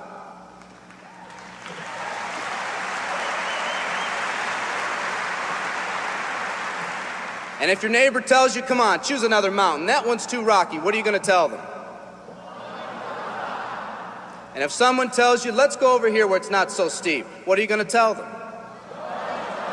And if someone says network marketing, what are you going to tell them? And if your friend tells you, come on, let's climb this one, that one's too slippery, what are you going to tell them? If anyone tells you you can't go up, it's too rocky, too steep, too slippery, you say, listen here, I'm going up. You're either going to see me waving from the top or dead on the side. I'm not coming back.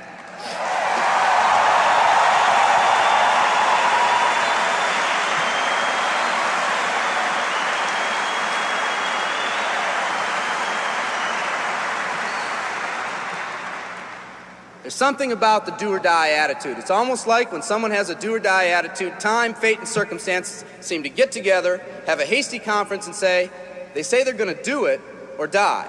We might as well let them have it.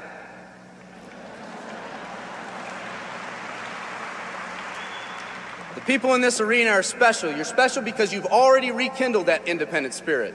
You've already said that you're not going to conform to negative pressures around you. You've all said enough, I've had it, and I'm not living like this anymore. You are the people who want to set big goals and aspirations for yourselves and your families. People who want to live in a country where families are brought together again instead of being torn apart. People who want a country where once again owning your own business and controlling your own destiny is commonplace.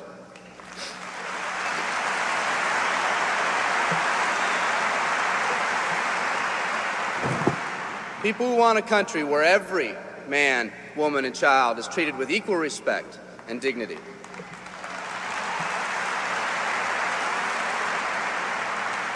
People who will pay any price so their families will not live with the legacy of maxed out credit cards and unfulfilled promises.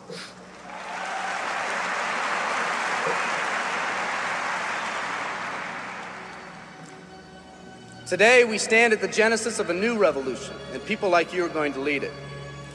Theodore Roosevelt said these words decades ago, and I think they're particularly appropriate today. He said, we see across the dangers of the great future, and we rejoice as a giant refreshed. The great victories are yet to be won. The greatest deeds yet to be done. I've dreamt of a company that can give us the opportunity to make these dreams come true, by allowing us all to fulfill our own true potential. I love you all. Thank you very much.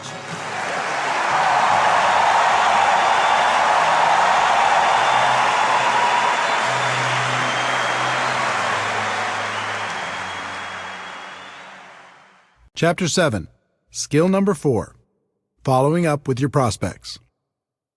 In MLM, they say the fortune is in the follow-up. I think that's true, because most people in MLM don't follow up at all, at least not as professionals. You need to understand some important concepts if you're going to master this skill. Concept number 1, follow up is doing what you said you'd do. If you say you're going to call at a specific time, then do it. The network marketing profession is full of people who get all excited one minute and then go missing in action the next. Run your business through a physical or electronic calendar. Be the person who does what they say they're going to do. People will respect that. I sold real estate the year before I got involved in network marketing. My father and his partner owned the company. One day I was in the office and a gentleman by the name of Chuck Aycock showed up for a 10 a.m. meeting with my dad. It was 9:55 a.m., and my dad wasn't in the office yet. I greeted Chuck and told him I was sure my dad would arrive soon. At 10 a.m. exactly, Chuck got up and said, "It's 10 o'clock. Your dad isn't here. Have him call me if he wants to reschedule the meeting." I couldn't believe it. He came all the way to the office just to leave 30 seconds after the appointment? I told him, "Mr. Aycock, I'm sure he'll be here any minute. There's no need to leave." And then he told me something I never forgot. He said, "Son, you are either early or you are late. He's late, and my time is valuable. Have him give me a call if he'd like to reschedule." And he left. My dad showed up at 10:10 a.m. expecting to meet Chuck. I told him what happened, and he was as stunned as I was. My dad wasn't habitually late or anything. That particular morning, he was just a little casual with his time. He rescheduled the appointment, and I noticed over the years that my dad was always early for his appointments with Mr. Aycock. What's the lesson in this story? For me, the lesson was that people respect a person who does what they say they're going to do. People also respect a person who values their own time. If you say you're going to follow up at a specific time or in a specific way, either do it or reschedule well ahead of your appointment. Concept number 2. The only reason to have an exposure is to set up the next exposure. When I got started, I would conclude every exposure by saying, "What do you think?" No one told me that was one of the worst things to do. It felt like a natural thing to say, but my results were terrible. I asked one of my early mentors for help, and he said, "Eric, the only reason to have an exposure is to set up the next exposure." That blew my mind. I thought the reason to have the exposure was to get the person signed up. He went on to explain that if you finish each exposure by setting up the next one, the prospect will eventually become educated on the opportunity and make an informed decision. The goal in my mind changed from getting the prospect on the first exposure to just keeping the process alive by setting up the next follow-up exposure, then the next, and the next until they made a decision. When I made this small improvement, my results improved dramatically. We talked earlier about how to professionally invite your prospect to take a look at what you have to offer. At the end of that process, we went through several steps to set up the next exposure, meaning your follow-up call. That was your next appointment. When you make that call, you're going to ask them if they reviewed the material. They'll say, "No, I didn't," or they'll say, "Yes, I did." Let's talk about how you'll set up the next exposure in both cases. If they say no, they didn't have a chance to review the material, it's important you don't show your displeasure at their lack of follow-up. It sounds funny, but a lot of people just jump on their prospects with, "I thought you said you'd be able to see it for sure." Obviously, this won't help build that good relationship you're working on. The best way to respond is, "That's okay, I understand sometimes life gets busy. When do you think you could do it for sure, for sure?" You might say, for sure is a little much, but I've used that for decades in this follow-up situation, and I do it because it works. In any case, use whatever language you'd like to use to set up the next time and walk through the same steps to get the commitment. Once you have it, including the date and the time of the next call, the next exposure, then hang up and call them when you said you would. If you call them at the scheduled time and they still haven't reviewed the material, just repeat the process until they do. Remember, they are setting up the appointment, and you are being the professional by following up like you said you would. If you call the prospect and they say yes, they've reviewed the material, you're going to ask them a few intelligent questions. First, you're not going to ask, "What do you think?" This just invites the critical part of the prospect's mind to come up with objections to try to sound smart. The best follow-up question I've ever used is, "What did you like best?" This question will take you in a very positive direction and will give you clues as to the level of their interest. If they say the product, then your next exposure will probably be product-related. If they say financial freedom, then your next exposure will probably be opportunity-related. Another great question to ask is, on a scale of 1 to 10, with 1 being zero interest and 10 being ready to get started right away, where are you right now? With this question, anything over 1 is good. It says they have some interest. Most of the time, you'll get something like a 5 or a 6. No matter what number they give you, all you're going to do is ask them how you can help them get to a higher number. Usually that answer will go along the lines of how they answered, "What did you like best?" If the answer is very positive and the number is fairly high, you can go directly into the closing process. We'll cover that in the next section. If it isn't an obvious green light, then you just schedule the next exposure. They might want to try the product, so you help them do that and set up a follow-up date, a time to call them, and check on the experience, the next exposure. They might want to understand the compensation plan, so you set up a time to get together and review it, the next exposure. They might want to talk with their spouse, so you send them home with materials they can share with their spouse and set up a date and time when you'll follow up, the next exposure. Whatever it is, you never finish one exposure without setting up the next one. Never. If you do, it's over. That's what used to happen to me at the beginning. I would have someone look at the opportunity. When they'd done that, I'd say, "So, what do you think?" They'd usually mumble something like, "I'll let you know," or "I'll get back to you," or "I need to think more about it," or something similar. And poof, they were gone. Then when I tried to call them back, I was just bothering them. The whole thing felt uncomfortable. Once I changed to never finishing one exposure before setting up the next one, everything changed for the better. I was being professional. I was in control. The prospect had more respect for me and for the opportunity. All of this happened from this one small change in mindset. Concept number 3. It takes an average of 4 to 6 exposures for the average person to join. When people don't understand that the only reason for an exposure is to set up the next exposure, They put too much pressure on their prospects and on themselves. In the some will, some won't, so what next MLM culture, people hammer on a person once, and if they don't join right away, they move on and never follow up. In many cases, they take it a step further by damaging the relationship with the prospects with their attitude. Professionals understand that it takes an average of 4 to 6 exposures for a prospect to become involved. Their goal is education and understanding. It's hard to educate someone in one exposure, so they take them from exposure to exposure to exposure, knowing it will eventually sink in. Through that process, they also build a stronger relationship with the prospect. They strengthen the friendship. That helps build trust, and people enjoy working with people they like. 4 to 6 exposures is an average, which means that for every person who joins on the first exposure, there's going to be a person who takes more than 10 exposures to join. You just never know. Some of the best people in network marketing were prospected for years before they finally made the decision to take part in the opportunity. Keep your urgency, but have patience. Concept number 4. Condense the exposures for better results. Posers prospect someone once and move on. Amateurs prospect someone through several exposures over time.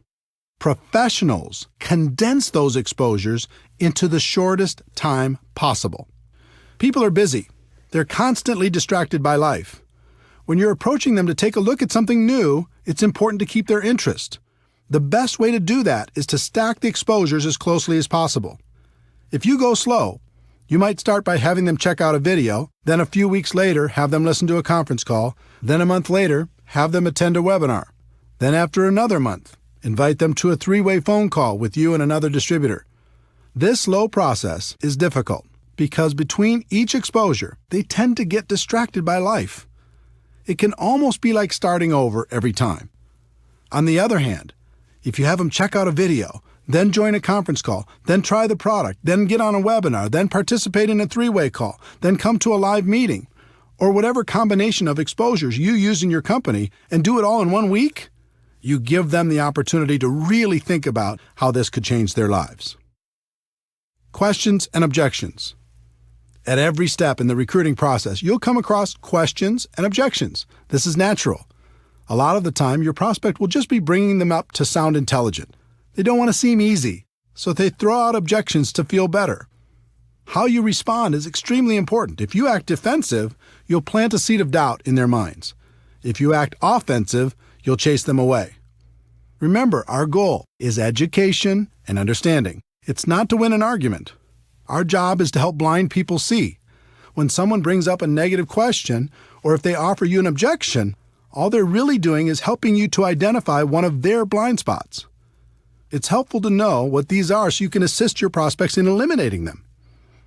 I'm going to give you some specific tactics to help overcome objections, but the thing I want you to remember and spend more time focusing on are concepts.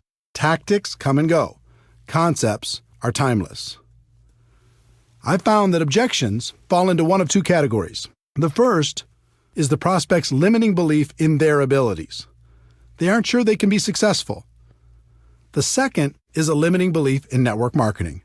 They aren't sure network marketing will help them achieve their goals in life. For both categories, one of the best concepts is empathy, how you relate to people. And the best way I know to relate to people is to let them know you're just like they are. You had the same doubts, the same questions, the same fears, and you overcame them. Believe it or not, your story and the stories of others will do more for you in overcoming objections than anything else. There's an old tactic called feel, felt, found. It works with the concept of empathy. When a prospect offers an objection, you respond with, "I know how you feel. I felt the same way. But here's what I found." You can use that quite literally and with great success. You can also modify it based upon your story and your prospect. When prospects have a limiting belief in their abilities, the common objections in this category are, "I don't have the money. I don't have the time. It's not my thing. I'm not a salesperson. I don't know anyone. Or I'm too old, too young, have no experience, etc." Some people teach fancy approaches where you make yourself seem smart and the prospect seems stupid. "You don't have any money? Do you have a cable bill? Do you have a cell phone? Do you ever go out to dinner? You have lots of money. Come on, wake up." Or, "You don't have the time? How long do you want to have that reality in your life?" You have to change if you want your life to change. How does it feel when you hear that? How would it feel if someone were to say it to you? Pretty bad, right? A better approach is to relate to the person and tell your story. When a person tells me, I just don't have the money right now, I respond, I had the same exact challenge. I didn't have enough money to pay my bills, let alone start a new business. But when I thought about it, I realized if I didn't have enough money to pay my bills now, how was I going to change that in the future? I was tired of being behind. I was tired of scrambling. I wanted more out of life. So you know what I did? I found a way. And it was the best decision I ever made. Let me ask you something. If you really felt this was a chance for you to take control of your financial future, do you think you could find a way to make it happen? 9 times out of 10, they would agree they could find a way. Again, forget the exact words and focus on the concept. I told them I was the same as they were, with the same objection. I told them about my pain, and I told them I found a way to solve it. As a result, we bonded. We related to each other. We were in the same boat with the same hopes and dreams. And if I didn't have a personal story that would compare with theirs, I would tell another person's story. There are plenty of stories inside your company that can relate to virtually every situation. So when a prospect tells you their objection, you can say, I know what you mean. I have a friend who had that same exact problem, and let me tell you their story. Can you see how that approach would work with all the objections based on a person's limiting belief about themselves and their lives? The concept is simple, it's proven, and the results are amazing. When people have limiting beliefs about network marketing, this category includes, is this MLM? Is this one of those things? Is this a pyramid scheme? I'm not interested in MLM. I don't want to bother my friends. And how much are you making? Let's start with the one that strikes fear into the hearts of most people in our profession. Is this MLM? Or variations like, is this one of those things? Or is this a pyramid scheme? Or I'm not interested in MLM.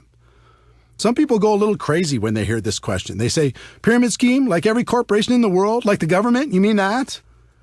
Instead of going crazy on your prospects, it's important to understand where this question comes from. My experience has shown me that they usually knew someone who joined with no success, or else they've done it themselves. Usually they just purchased a virtual lottery ticket like I described earlier and it didn't pay off. This scenario represents well over 90% of the people who will ask this kind of question. The rest of them have heard of opportunities like this and are rightfully skeptical of the promise of getting rich quick. If they ask this kind of question with any sort of emotion, I know they've been involved at some point. So I say, wait a minute. You have a story. What happened? Were you involved in network marketing at some point? Then just let them tell you their story. It opens them up. It lowers their defenses. And it allows you to ask some questions about their experience. Let me give you a typical example. I'm going through my invitation process when the prospect says, wait a minute, is this MLM? And they say it with emotion. I reply, oh, you have a story. Did you try it out at some point? What happened? They say, yeah, I joined a company a few years ago, bought some product, and lost my money. I reply, what do you think was the reason you didn't have success? They say, well, my friend talked me into it. I didn't have a lot of time, and I thought more people would join right away, but they didn't. I guess I just lost interest. I reply, do you think you really gave it a fair shot? They say, no, not really. I reply, do you think network marketing was the problem, or do you think maybe your timing wasn't right? They say it was probably the timing. Do you see the dynamic? I've had thousands of these conversations, and they're all slightly different. But if you ask some questions and are friendly through the process, you have a strong opportunity to help them get rid of their blind spot and take a look at what you have to offer. In addition, you can relate to them by saying you had the same objection initially and telling them how you overcame it. If someone uses the word pyramid with me, I always say, oh no, pyramid schemes are illegal, and I would never be involved with something illegal. For people asking this with emotion attached, I usually respond with, yes, this is network marketing. Do you know anything about it? Again, I'm asking questions and waiting for answers. From those answers, I ask more questions, and through the process, I can achieve my goal of education and understanding. I don't want to bother my friends is slightly different. Again, I relate to them by telling my story or somebody else's story. And then I ask questions like, what makes you think you'd be bothering your friends? If you truly believed in the product, would you let your friends know about it? And if I could show you how we can share this product with others without it feeling or sounding like a sales pitch, would that help you? The last in this category is, how much are you making? If you're making money already, this is a great question. If you're not, your answer depends on how long you've been involved. If you're brand new, you can tell them you're just getting started. If you've been around for a while and not making big money yet, You can tell them you're working part-time and are really excited about your future. You could also say that you're excited about your future with this company because you knew things weren't going to change if you didn't do something to change them. The other way to answer it is to tell your story and then tell stories of people you know who are making good money. You can even suggest setting up a phone conversation with those people so they can feel more comfortable about the opportunity. All of this takes practice, but if you get the concepts down, you'll find it becomes easy. And the other thing that should encourage you is you'll only have this handful of the same objections for the rest of your career. There's nothing new here. What I've listed in this section is about all there is. Remember, our goal is education and understanding. This is a part of the process that makes that goal a reality.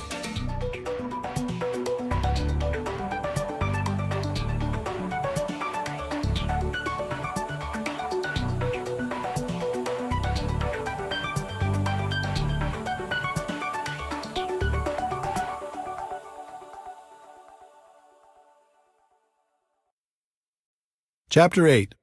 Skill number 5. Helping your prospects become customers or distributors. This skill is a natural byproduct of following up professionally. If you walk through exposure after exposure, our goal of education and understanding will be accomplished. But that doesn't mean the prospect will come out and ask you for an order form or an application. It's your job to get them to a decision.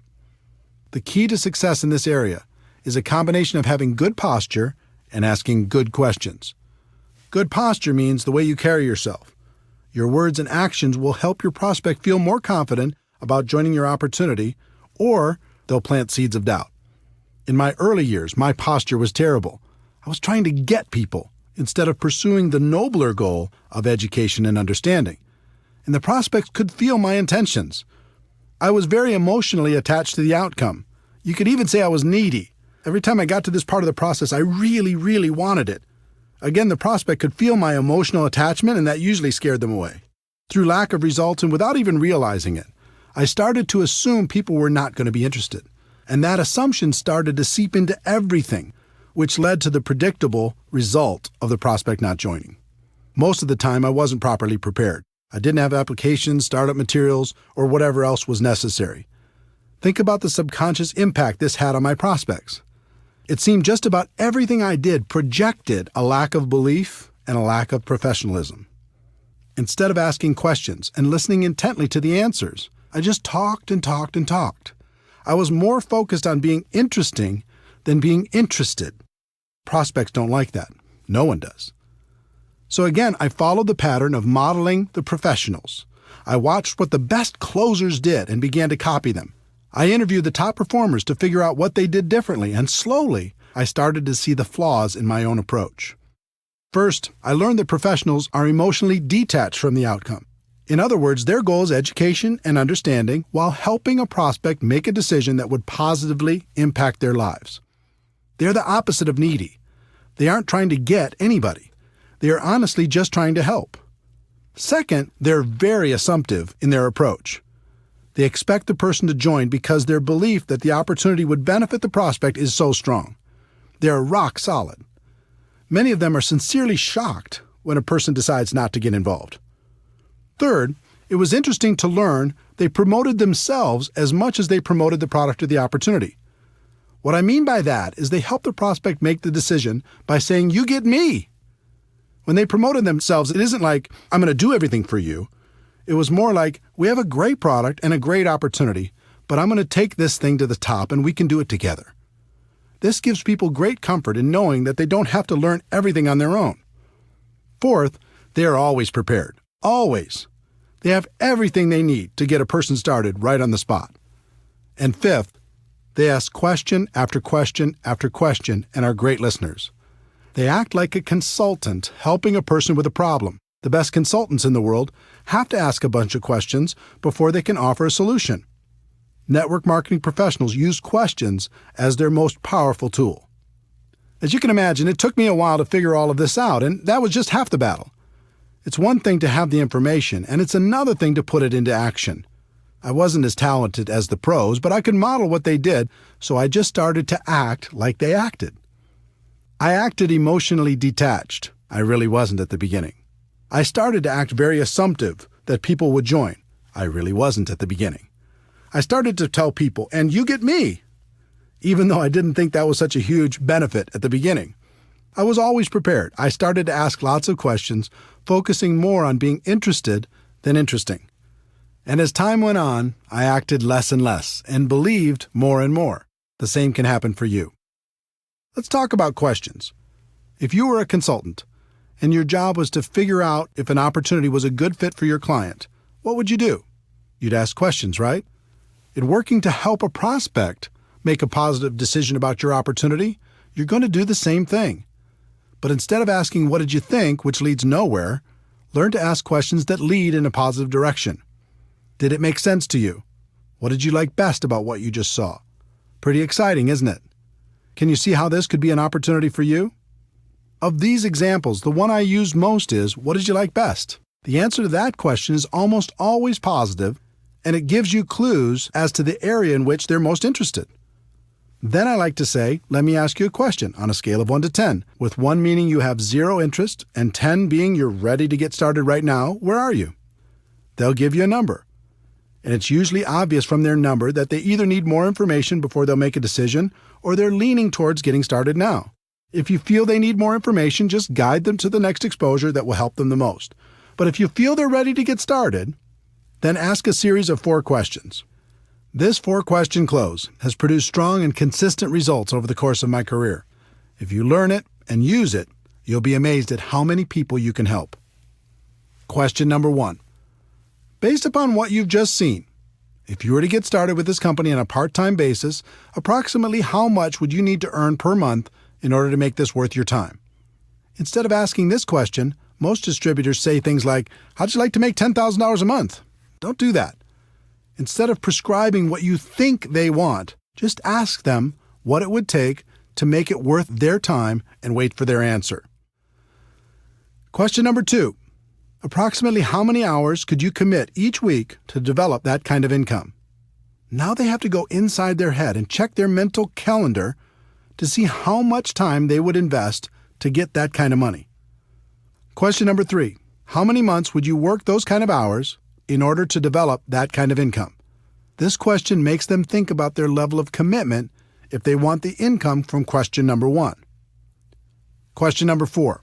If I could show you how to develop an income of, their answer to question number 1, per month, working, their answer to question number 2, hours a week over the course of, their answer to question number 3, months, would you be ready to get started? Most of the time, you'll get a positive answer to this question. And when people say, "Sure, show me how," you can pull out your compensation plan and sketch out a reasonable game plan to achieve their goals. There are rare occasions when people will give you unrealistic numbers. They might say they want $10,000 a month working 2 hours a week for 1 month. Doesn't happen often, but it does happen. If you face that situation, you act as a consultant and say, "I'm sorry, but your expectations are way too high. You can get to $10,000 a month, but it'll take more hours and more months than you're willing to commit. If you're willing to change those expectations, we can talk." If you don't get a positive answer to the 4 questions, that's okay. That means the prospect will need to have more exposures before they're ready. Schedule the next one and repeat this process when you're done. This skill will take practice, but it's a skill that will serve you for the rest of your career. If you're tired of having too many people thinking about it and not enough taking action, this will help.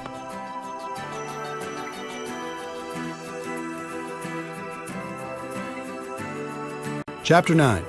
Skill number 6. Helping your new distributor get started right. In network marketing, people invest enormous effort, time, and money into getting people signed up, and then squander that investment by leaving their new distributors to figure everything out for themselves. Professionals don't do that. They set proper expectations, they help get some quick results, and then continue to guide the new distributor through the many phases of our profession. I was lucky enough to have an early mentor, Michael Nelson, who is very skilled at guiding new distributors. Michael wasn't in my upline, but he was clearly the leader in my city. In addition, he had a lot of experience in our profession. So I listened to what he said, I watched what he did, and I asked him tons of questions. Back in those days, he had a small office close to my home, and I was always hanging around trying to learn something. Michael was a very successful recruiter. He was always bringing on new people. And for the most part, Michael's people did well in the business. That wasn't happening for me. The few people I recruited did nothing.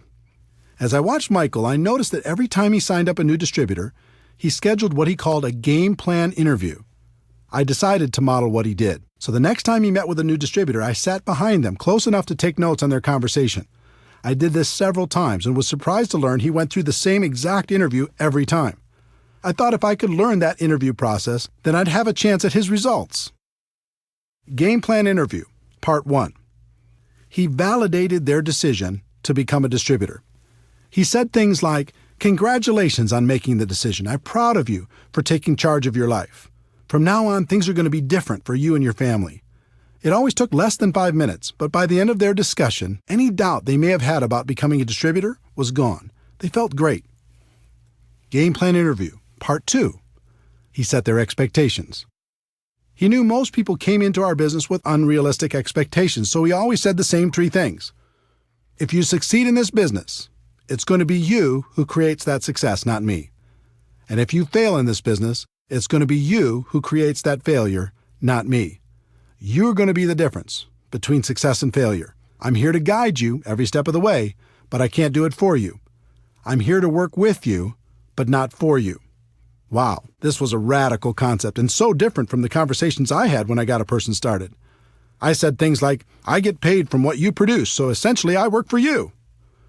Well, what kind of expectation do you think that set in the new distributor's mind? I'd also say, "We are going to build a business together," when that wasn't really true. They needed to build a business. I could be a resource, but I couldn't do it for them. The next thing he said was, "My job is to help you become independent from me as quickly as possible. Do you agree that that's a good goal?" Again, this was radical, but it made sense. Up to that point, I had a group that was extremely dependent on me. They only did something when I pushed. But Michael had a group that produced on their own without his constant help. He had duplication and freedom. I didn't. This set the relationship up, so Michael would be the teacher for his group and not the slave. He could show them the skills, and then they could independently build from that point forward. The third thing he said was, "There will certainly be ups and downs as you build your business. There'll be good times and bad times. I'll know when you're in one of the bad times, when you aren't calling me, you aren't showing up for meetings, you aren't on the calls, if I start hearing excuses, that sort of thing. When that happens with you, and it happens with everyone, how do you want me to handle that? Do you want me to leave you alone? Or do you want me to be persistent and remind you why you made this decision in the first place?" This was brilliant, because it's true that everyone will have times of self-doubt. He let them know it was natural, and at the same time, set up the relationship so he was in a position to turn them around when it happened. What Michael accomplished with these 3 concepts was so different from promising the world like I was doing, that it was night and day. With my approach, the distributor would sit back and wait for me to perform. And if I was ever too busy or couldn't help for some reason, I became the easy excuse for why things weren't working out. With Michael's approach, his people became independent quickly. He would coach them from time to time, but he wouldn't allow his group to use him as an excuse for their lack of results. While my distributors struggled, his flourished. Game plan interview, part 3. Michael went through a getting started checklist to help the new person have the best chance for success.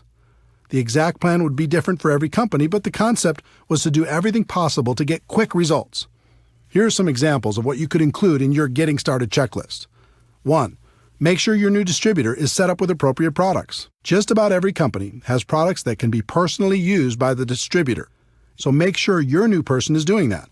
Depending on your company, this may include a monthly commitment. It's very important that people develop an emotional attachment to the products, and that can only happen if they are using them and enjoying the benefits. In addition, many companies have products that can be sampled or used in demonstrations. In that case, new distributors should have an appropriate supply so they're properly prepared. 2. Make sure your new distributor is set up with appropriate tools. We've talked about the importance of third-party tools in building a large and successful network marketing business. Your new distributor needs to be prepared to help their prospects with the tools that will professionally take them through the exposure process. 3. Make sure your new distributor gets connected. Show them how to find things on the company website, where the upcoming events are being held, when the leadership calls or webinars are being conducted, etc. Remember, our goal is to help them become independent as quickly as possible.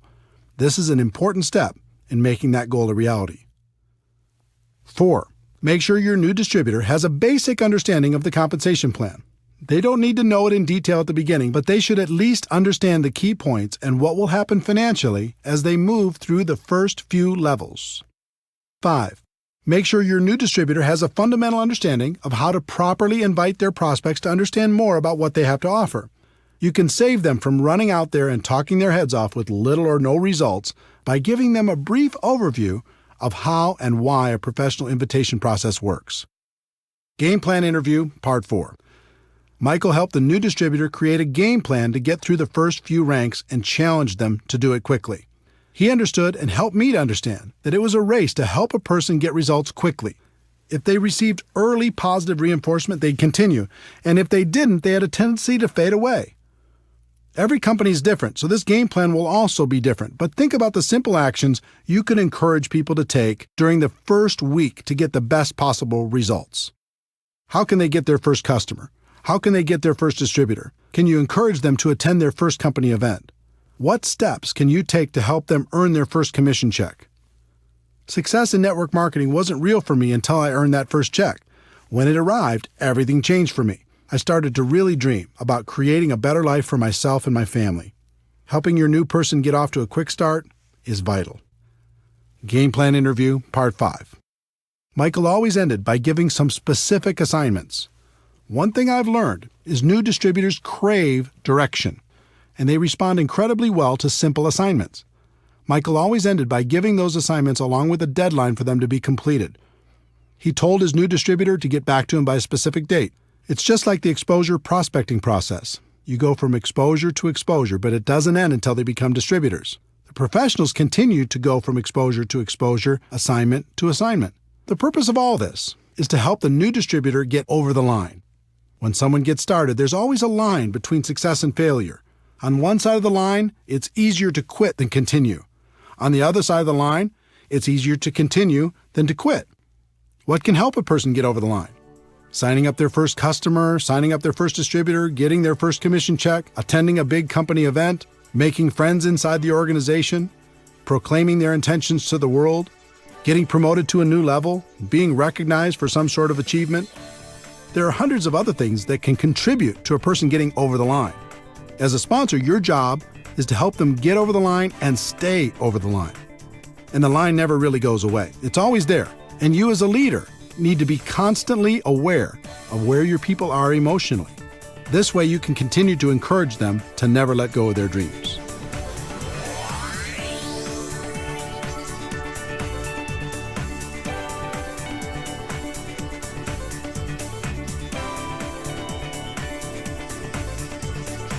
Chapter 10.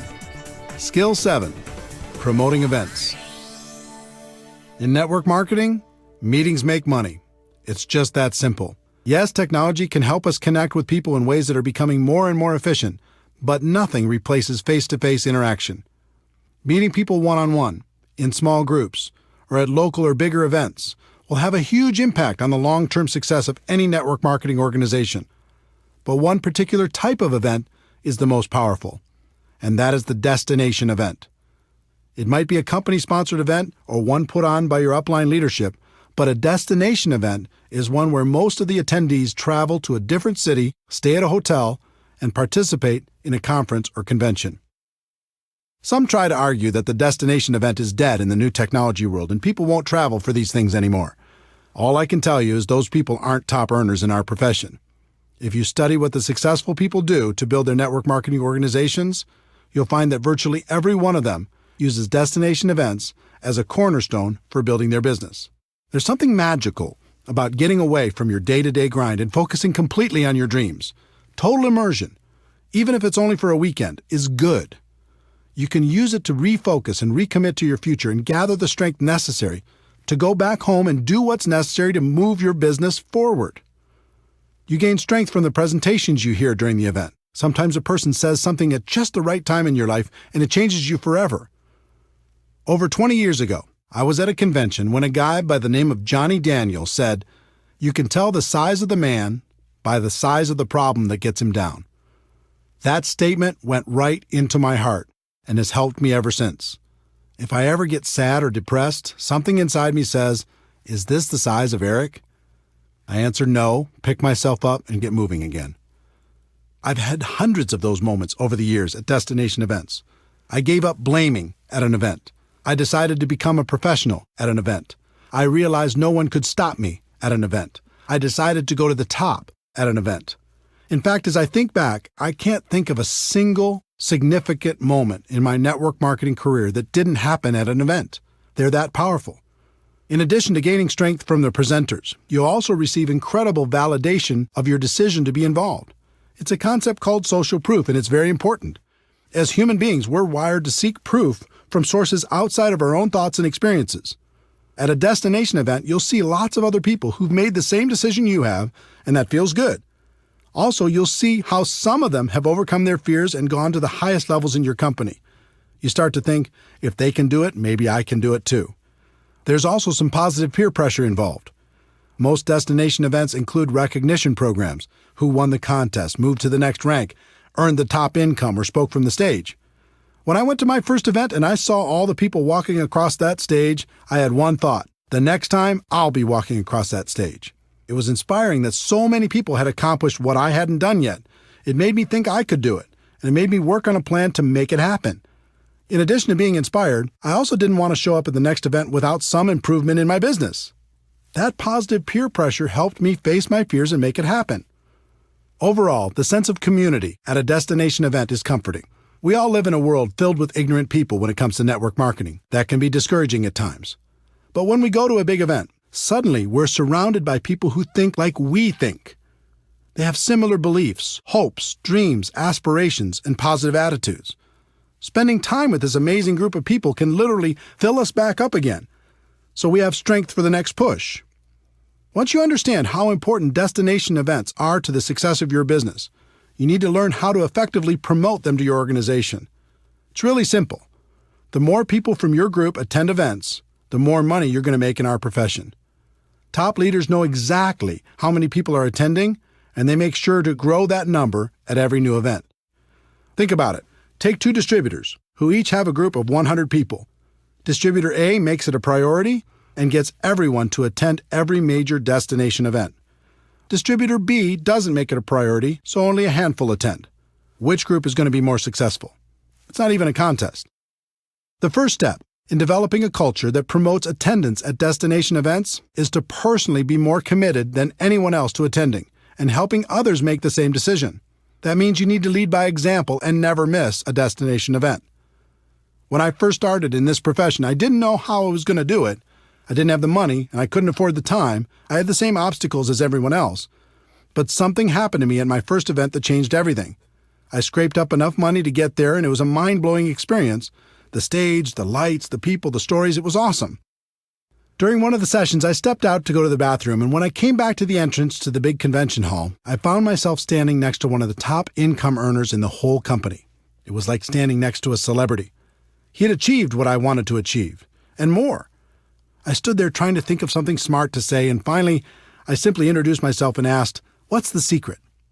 Now, today I know there isn't a secret, and he could have said the same thing to me, but instead, he had a little compassion and gave me an important lesson that serves me to this day.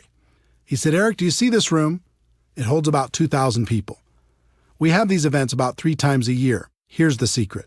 At the next event, half of these people won't come back, but the other half that does will be making about twice the average of everyone else in the room.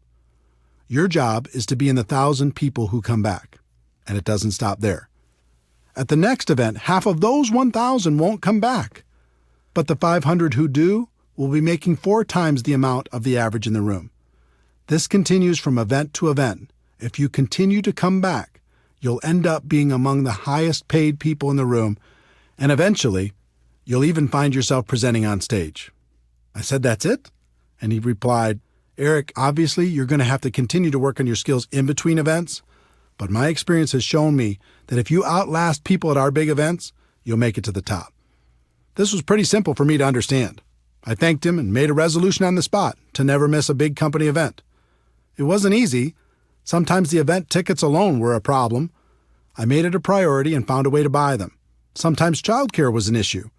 I relentlessly searched for babysitters until we found someone we could trust.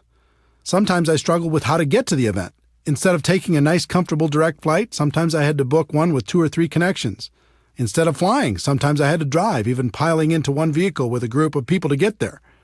There were even times when I reserved a bus and recruited people in my area to share the ride. The point is, I made it a priority and I made it to the event, no matter what.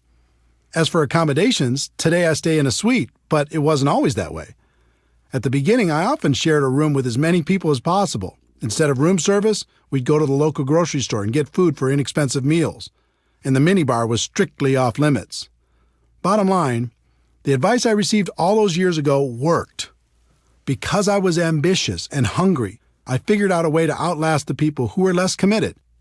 And just like that top income earner had told me, my income continued to grow with each event. On top of that, another strange thing happened. I started to feel different than everyone else. I started to feel like an Iron Man. I started to be proud of the fact that I was still standing when other people lost faith. So if you're more committed than anyone else to attending the destination events, that all-important commitment will serve you very well. Once you're fully committed, the next step is to grow the number of people on your team that attend with you. Most people announce the next big event to their group, sit back, and hope people register. Professionals understand there's a big difference between an announcer and being a promoter. Promoters make the event a priority in their group. They are relentless with their message. They tell stories that inspire people to action. They take nothing for granted and don't rest until people have registered. They paint a picture in people's minds about how great the event will be and the benefits of attending. One thing I learned long ago was to never buy someone's excuse, at least at the beginning. I can't tell you how many people started off by telling me the reasons they couldn't attend the next destination event, only to find out that their reason was just an excuse and wasn't really true. The problem with amateurs is they buy that first story, and that's the end of it. Person says, I can't get off work, or I can't afford it, or I can't arrange childcare, or who's going to watch my dog, or there's a birthday party that weekend. And the amateur says, oh well, it is what it is. I hope you can make it to the next one. The professional has a completely different mindset. When they hear an objection, they don't buy that story because they know it's probably not real, or at least not real enough. Instead, they work with that person to help them understand the meaning and importance of attending the event. Then they brainstorm with them to figure out a way to overcome their initial problem. I can't tell you how many people I've talked to who had already decided they were not going to attend the next event, and within 5 minutes, they changed their mind and registered. The lesson here is to tell your story, don't buy theirs. Think of this skill as if you're a publicly traded company and your stock value is tied directly to how many people you have at each destination event. If that were the case, you'd make it a priority to always have a bigger number at the next event, wouldn't you? You might start with just you at the first event, but then the goal needs to be to bring someone with you to the next one and to grow that number at the next and the next and the next. There's no such thing as a silver bullet in network marketing, but this skill is as close as it gets.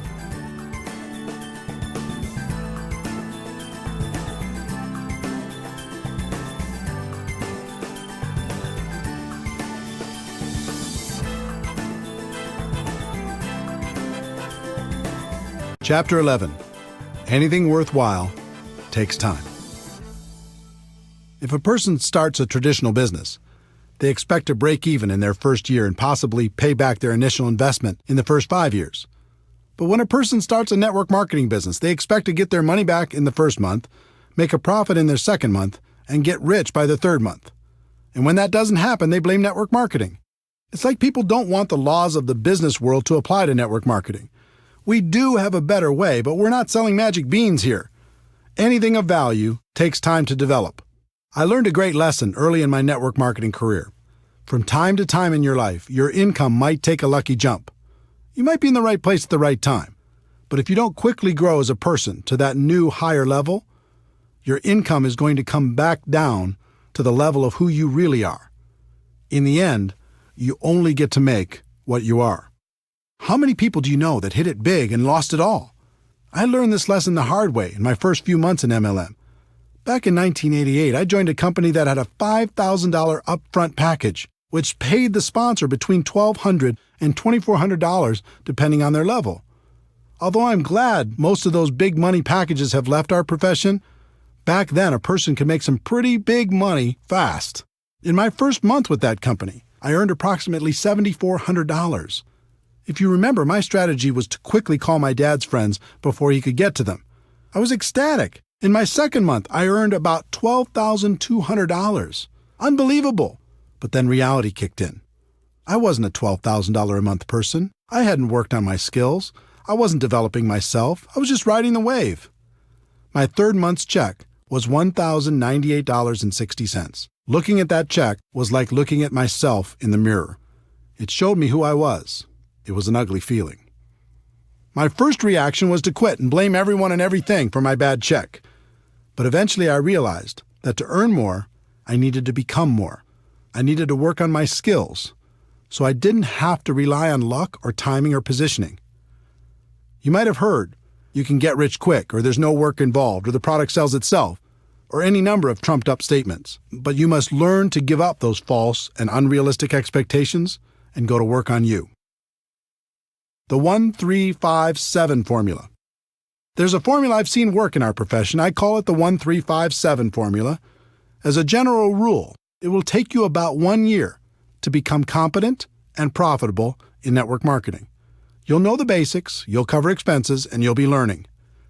It'll take about 3 years of consistent part-time effort in order to go full-time. It'll take about 5 years of consistent effort to become a six-figure earner or above. And it will take about 7 years of consistent effort to become an expert. Now, that doesn't mean you can't make more than that in the short term. Many people do. It just means if you want to keep making that kind of money, you need to eventually become an expert. When you think about it, 7 years isn't so bad, especially when a good portion of it is part-time. You're going to be 7 years older anyway. You might as well become an expert over that period of time instead of just going through the motions. How to learn. Once you make the commitment to focus on your skills, the next thing you need to do is figure out the best way to learn. One of the best things that ever happened to me was realizing there are no bad experiences and no good experiences, only learning experiences. This was a major breakthrough. In other words, let go of the outcome and focus on what you can learn from every experience. This took so much pressure off me. Instead of always looking for great experiences, I started focusing on how many experiences I could have, because the more I had, the more I could learn.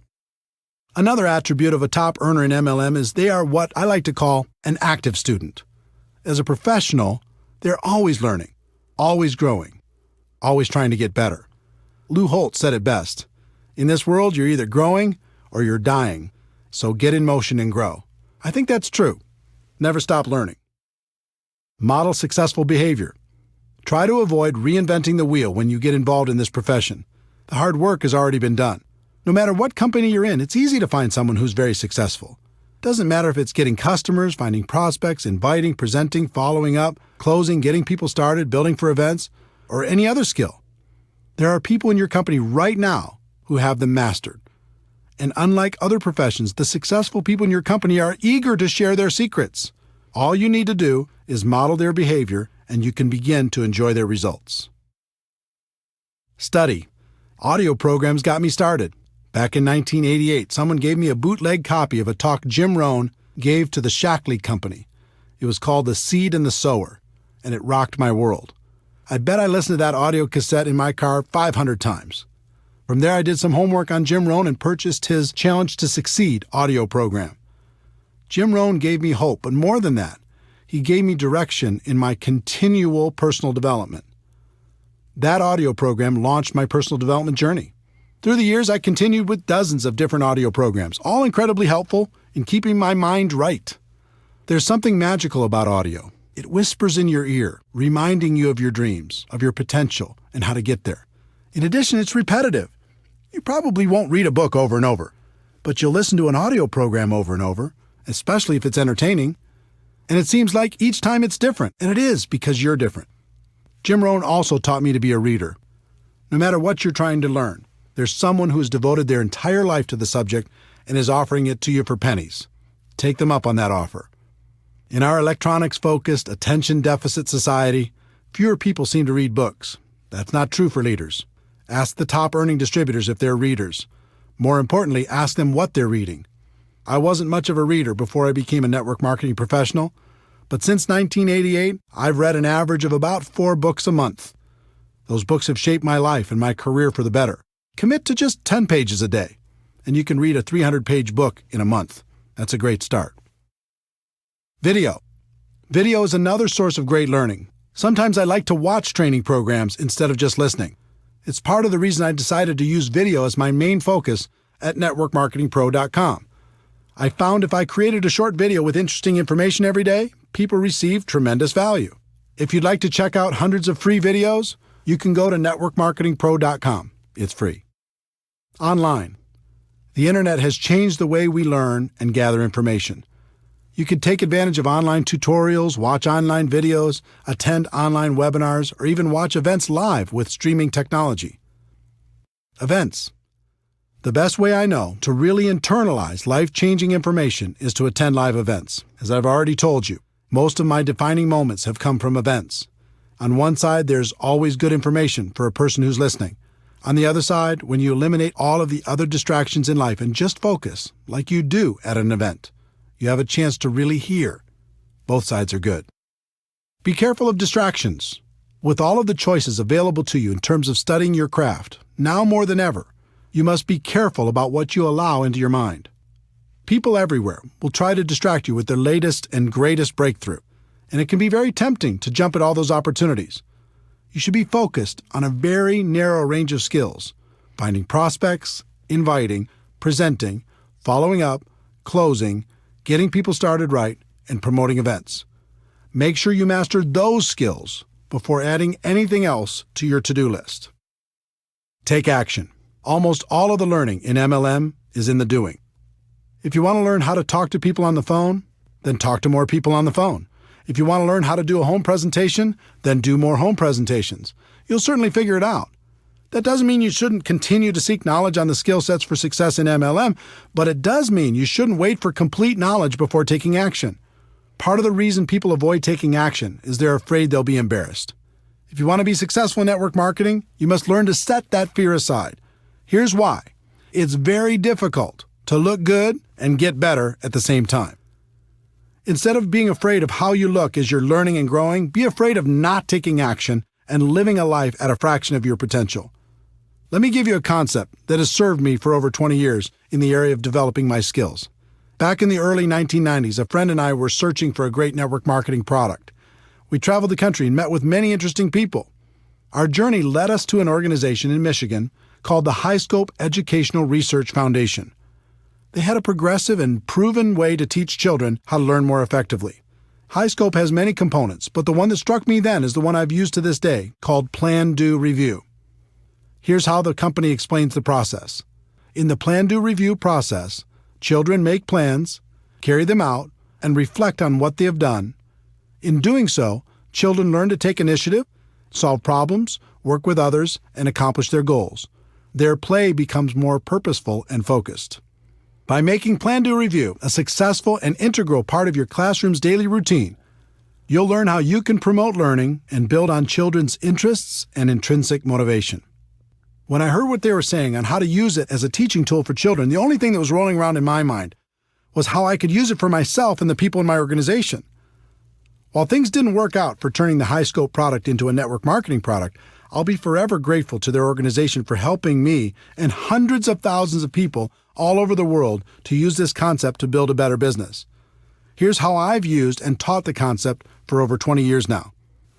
Choose a skill you want to develop. 1. Make a plan. 2. Do your plan. 3. Review your results to see how you could do better next time. Most people don't make a plan. They just charge out there and do. Even more people never review their results to see how they could improve. Do you see how this connects with no good experiences and no bad experiences, only learning experiences? 1. Make a plan. 2. Do your plan.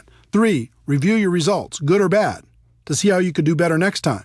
4. Make a better plan. 5. Do that better plan. 6. Review those results, good or bad, to see how you could do better next time. 7. Never stop applying Plan, Do, Review, and you'll eventually become an expert through trial and error.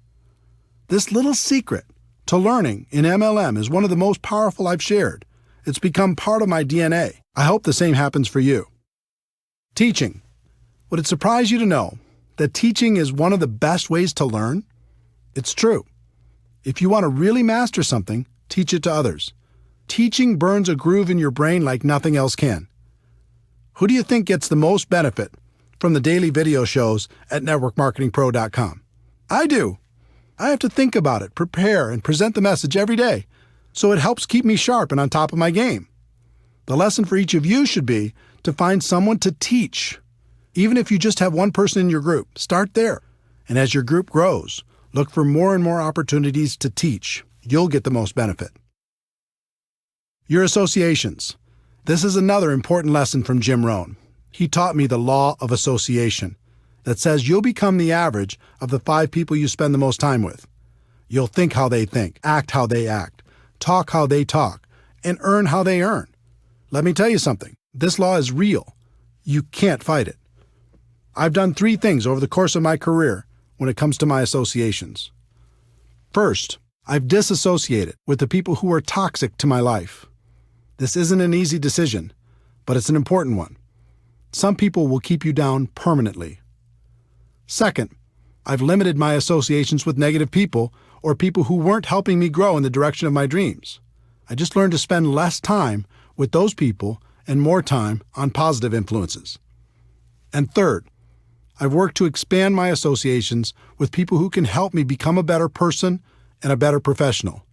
If you're trying to learn to become an expert in the network marketing profession, doesn't it make sense to find a way to spend more time with the people who have the skills you're looking for?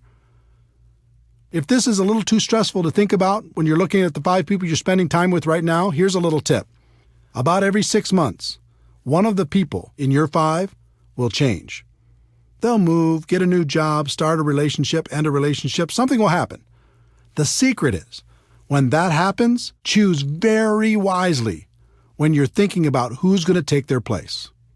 Most people don't think about this at all. They just let the next person fall into that place. That's a big mistake. Find someone who will push you. Find someone who will inspire you. I hope these suggestions on the learning process of becoming a professional have been helpful to you. It's okay to dream big, but you also have to be patient. Anything of value takes time. Continue to develop your skills. Become a permanent student. Those skills will make a place for you for the rest of your life. There's one more concept you need to understand. I've analyzed the top earners in network marketing. I've interviewed them, and we've become friends. Do you know what they all have in common? They work hard. Don't get me wrong, they have a great lifestyle, and they love what they do, but they work their butts off. If you want big success in MLM, you're going to have to do the same. Network marketing isn't about luck, timing, positioning, or signing that magic person who will make you rich. Freedom is possible, but it isn't free. It will take hard work to stay consistent when the world tries to distract you. It'll take hard work to learn the skills required for long-term success. It'll take hard work to become the leader you're meant to be. Some people in network marketing become unhappy when they realize work is involved. Most of them join for some sort of free ride. When they experience growing pains, they run for the hills. Be different. It might take hard work, but it's good work. And it's the best way I know for the average person to enjoy true freedom.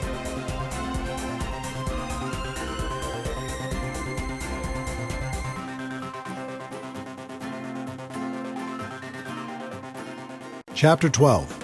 It's all worth it. Network marketing can be challenging. It's an emotional experience. The ups and downs can be dramatic. But in the end, for so many reasons, it's all worth it. The career you'll create. If you decide to become a network marketing professional, you'll not only create an income for yourself, but you'll create a career. I think about this a lot. Consider the skills required to be a doctor, a lawyer, a big company CEO, or even a world-class musician. You're talking about a high level of skill and a fairly high level of income. Now consider the skills necessary to become a network marketing professional. They're tiny in comparison, and yet many network marketing professionals enjoy a higher level of income and most certainly a higher degree of freedom. If you look at any career, there's a barrier of entry, how hard it is to get in, and a long-term benefit, what you get if you do get in. For example, a doctor might have 12 years of school plus an internship. That takes intelligence some of us don't have, money some of us don't have, or even possibly contacts some of us don't have. At the end, they get to enjoy a long-term benefit, although many of them would say the benefit wasn't worth the investment.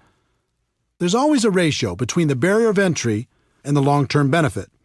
There's no question in my mind that of all the professions in the world, the profession of network marketing has the best ratio when you compare the low barrier of entry with the high long-term return. One of the best decisions in my life was making a career out of network marketing instead of just messing around. Becoming a professional made all the difference, and now it's great fun to spend a good portion of my time helping other people do the same thing. The freedom you'll enjoy. Freedom is an interesting word. When it comes to work, I think we understand the concept, but not the entire meaning. For me, freedom means having choices. It means living the life I want to live instead of the life other people want me to live. Do you remember the imagination you had as a child? Imagine your life without limits. You wake up when you're done sleeping. You're doing work that is fulfilling and makes you happy. You get to work with people you enjoy. You don't have to compromise all the time. You work when you feel like working, but you also play when you feel like playing. You get to spend tons of time with the people who are important to you. You're living a big life and not wasting away in a box. When you get a clear picture of what freedom is about, you'll find the price you need to pay to achieve it in network marketing is very low. Facing your fears and living a life that's free is easy. Spending the rest of your days living half a life is hard. The lives you'll touch. It's one thing to create freedom for yourself and your family. It's another thing altogether to help someone else do the same. There are so many people struggling in this world. You have the ability to help people see a bigger picture for themselves. You can give hope to the hopeless. You can encourage their dreams. You can provide them with the inspiration necessary to face and overcome their fears. One of my greatest joys is to appear in someone else's testimonial. It's great to hear that someone was lost, and in some small way, I was able to help them find their way. Network marketing allows you to do this on a big scale. Not only can you help one person, but you can help hundreds or even thousands to live a better life. And the exciting thing is, that's just the beginning. It's just like throwing a rock into a pond. When it hits the water, you see the ripples growing larger and larger until they hit every edge of the pond. In network marketing, sometimes you don't see all the ripples. You might be aware of the impact you had on one person's life, and maybe one or two more ripples, but they keep growing whether you see them or not. That's why I do what I do. It's why I wrote this book. I know people will be positively impacted, and that's a stone thrown in the water. But then they'll make a positive impact on others, and the ripples begin. And those people will do the same and over and over and over again. With network marketing, you really can make a difference. The people you'll meet. Network marketing has introduced me to the most amazing people. This profession gives you the chance to not only expand your group of friends, but also to be able to spend more time with them. You'll never find a more passionate group of entrepreneurs in any other profession. These people love life and spend their time lifting each other up. Here's an example of what that means to me and what it can mean for you. You can name virtually any state in the United States or any other country in the world, and a friend instantly pops into my mind. Network marketing has also introduced me to many of my heroes. I've been lucky enough to share the stage and become friends with great people, including Anthony Robbins, Brian Tracy, Dennis Waitley, the late Stephen Covey, Tom Peters, Les Brown, the late Og Mandino, David Bach, Robert Kiyosaki, Harvey Mackay, Art Williams, Ken Blanchard, Tom Rath, Daniel Pink, Mark Victor Hansen, Jack Canfield, Jeffrey Gitomer, Gary Vaynerchuk, Tom Hopkins, and many, many others. On top of all that, I've been able to learn from more million-dollar MLM learners than I could count. All of them have had a positive impact on my life and my career. This profession also helped introduce me to my amazing wife, Marina. I was in Moscow for a big MLM training event, and she was attending that event with her family. Because she could speak multiple languages, she was helping to translate backstage. I was smitten. Our first date was in Red Square at midnight after the event. With the snow softly falling around us, I'll never forget it. We've been together ever since. I'm not saying you'll find the love of your life in MLM, but I am saying you'll find friendships that will last a lifetime. The places you'll see. If you build a large and successful network marketing business, a few things will happen. First, you'll win some trips that will be trips of a lifetime. Second, you're going to need to support your organization as they expand into every territory or country where your company does business. And third, you're going to have enough money and time to go wherever you'd like. It's been said that your life can be measured by the number and intensity of your experiences. If that's true, I've already lived a very long life. I've been to every state in the United States with the exception of Alaska, and I'll remedy that soon.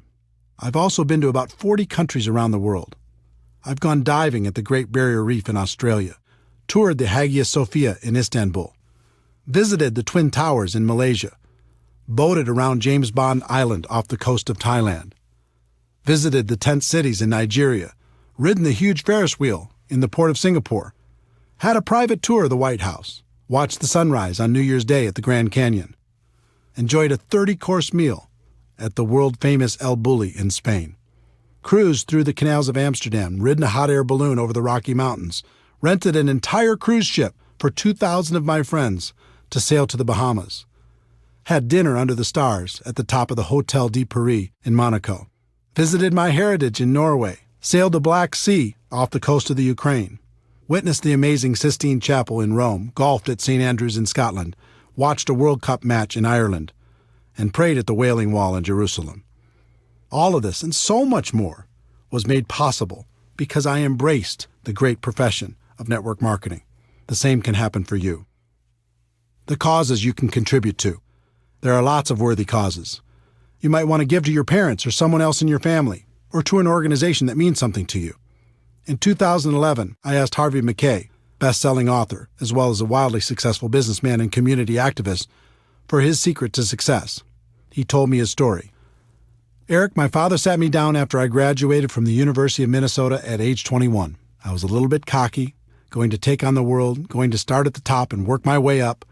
And he said, Harvey, 25%, 1/4 of your life, starting now, is going to be devoted to volunteerism. Now, I didn't know what that meant, other than I started volunteering for everything. Heart, Cancer, United Way, Boy Scouts, March of Dimes, Salvation Army, everything. Let me tell you what that experience has done for me my entire life. Being on all those boards and being involved in all those charities, I became a better communicator. I became a better leader. I became a better salesperson. Because all I was doing was raising money for the more than 20 boards that I've been on. I became a better sales manager. And can you imagine how many new people I met by just being a volunteer? My network grew tremendously. But the biggest thing that happened was my sense of being a citizen of the world. To know that you've helped another human being and to be able to see the results, it's an unbelievable feeling. I'm so thankful to my father because his advice changed my life. This interview changed my life because it impacted my thinking on contribution. I'd always thought that there was really only one way to help a worthy cause, and that was with your money. But after my conversation with Harvey, I realized that there was 3 ways to help. The first is with your money. Of course, you can write a check, and that's wonderful. Network marketing can allow you to write bigger checks than you could ever imagine before. The second is with your time. Like Harvey said, you can dedicate a portion of your life to causes that are important to you. He chose 25%. You could choose whatever you'd like, but I'd encourage you to choose. And by time, I don't mean just volunteering a few hours here and there at the shelter or something. I mean, give your time to creative thinking, raising awareness, and raising money. And the third is probably most important, and that is with your influence. Take the time you're going to spend on your cause and put all of your influence behind it. Inspire your organization to do something great with you. Encourage your company to get involved. Leverage your network to do great things. You are powerful, and more so because of your involvement in network marketing. Use that influence for good. It'll change your life for the better. The person you'll become in the process. Network marketing changed my life for the better because it forced me to become a better person. As a profession, we move products and services to the customers who want them, but our real purpose is much deeper. At its core, this profession is an incubator for personal growth. You'll learn how to face your fears. You'll learn how to solve problems. You'll learn how to feed your mind with positives and protect your mind from negatives. You'll learn how to grow stronger. You'll learn how to lead. When I first started out in this profession, I did almost everything out of fear. I was afraid I wouldn't succeed. I was afraid I was going to run out of prospects. I was afraid I was going to miss out on the opportunity. But over time, that fear went away. I decided to focus on myself and my skills instead of all the things I couldn't control, and then everything became clear. I learned the true secret of network marketing. The greatest benefit isn't getting what you want. The greatest benefit is what you'll need to become in order to get what you want. I learned what was always there and what has been passed down for ages. The journey is everything. Thank you for taking this journey with me. Let me conclude by sharing what I say at the end of every Network Marketing Pro video. Ladies and gentlemen, my wish for you is that you decide to become a network marketing professional, that you decide to go pro, because it is a stone-cold fact that we have a better way. Now let's go tell the world.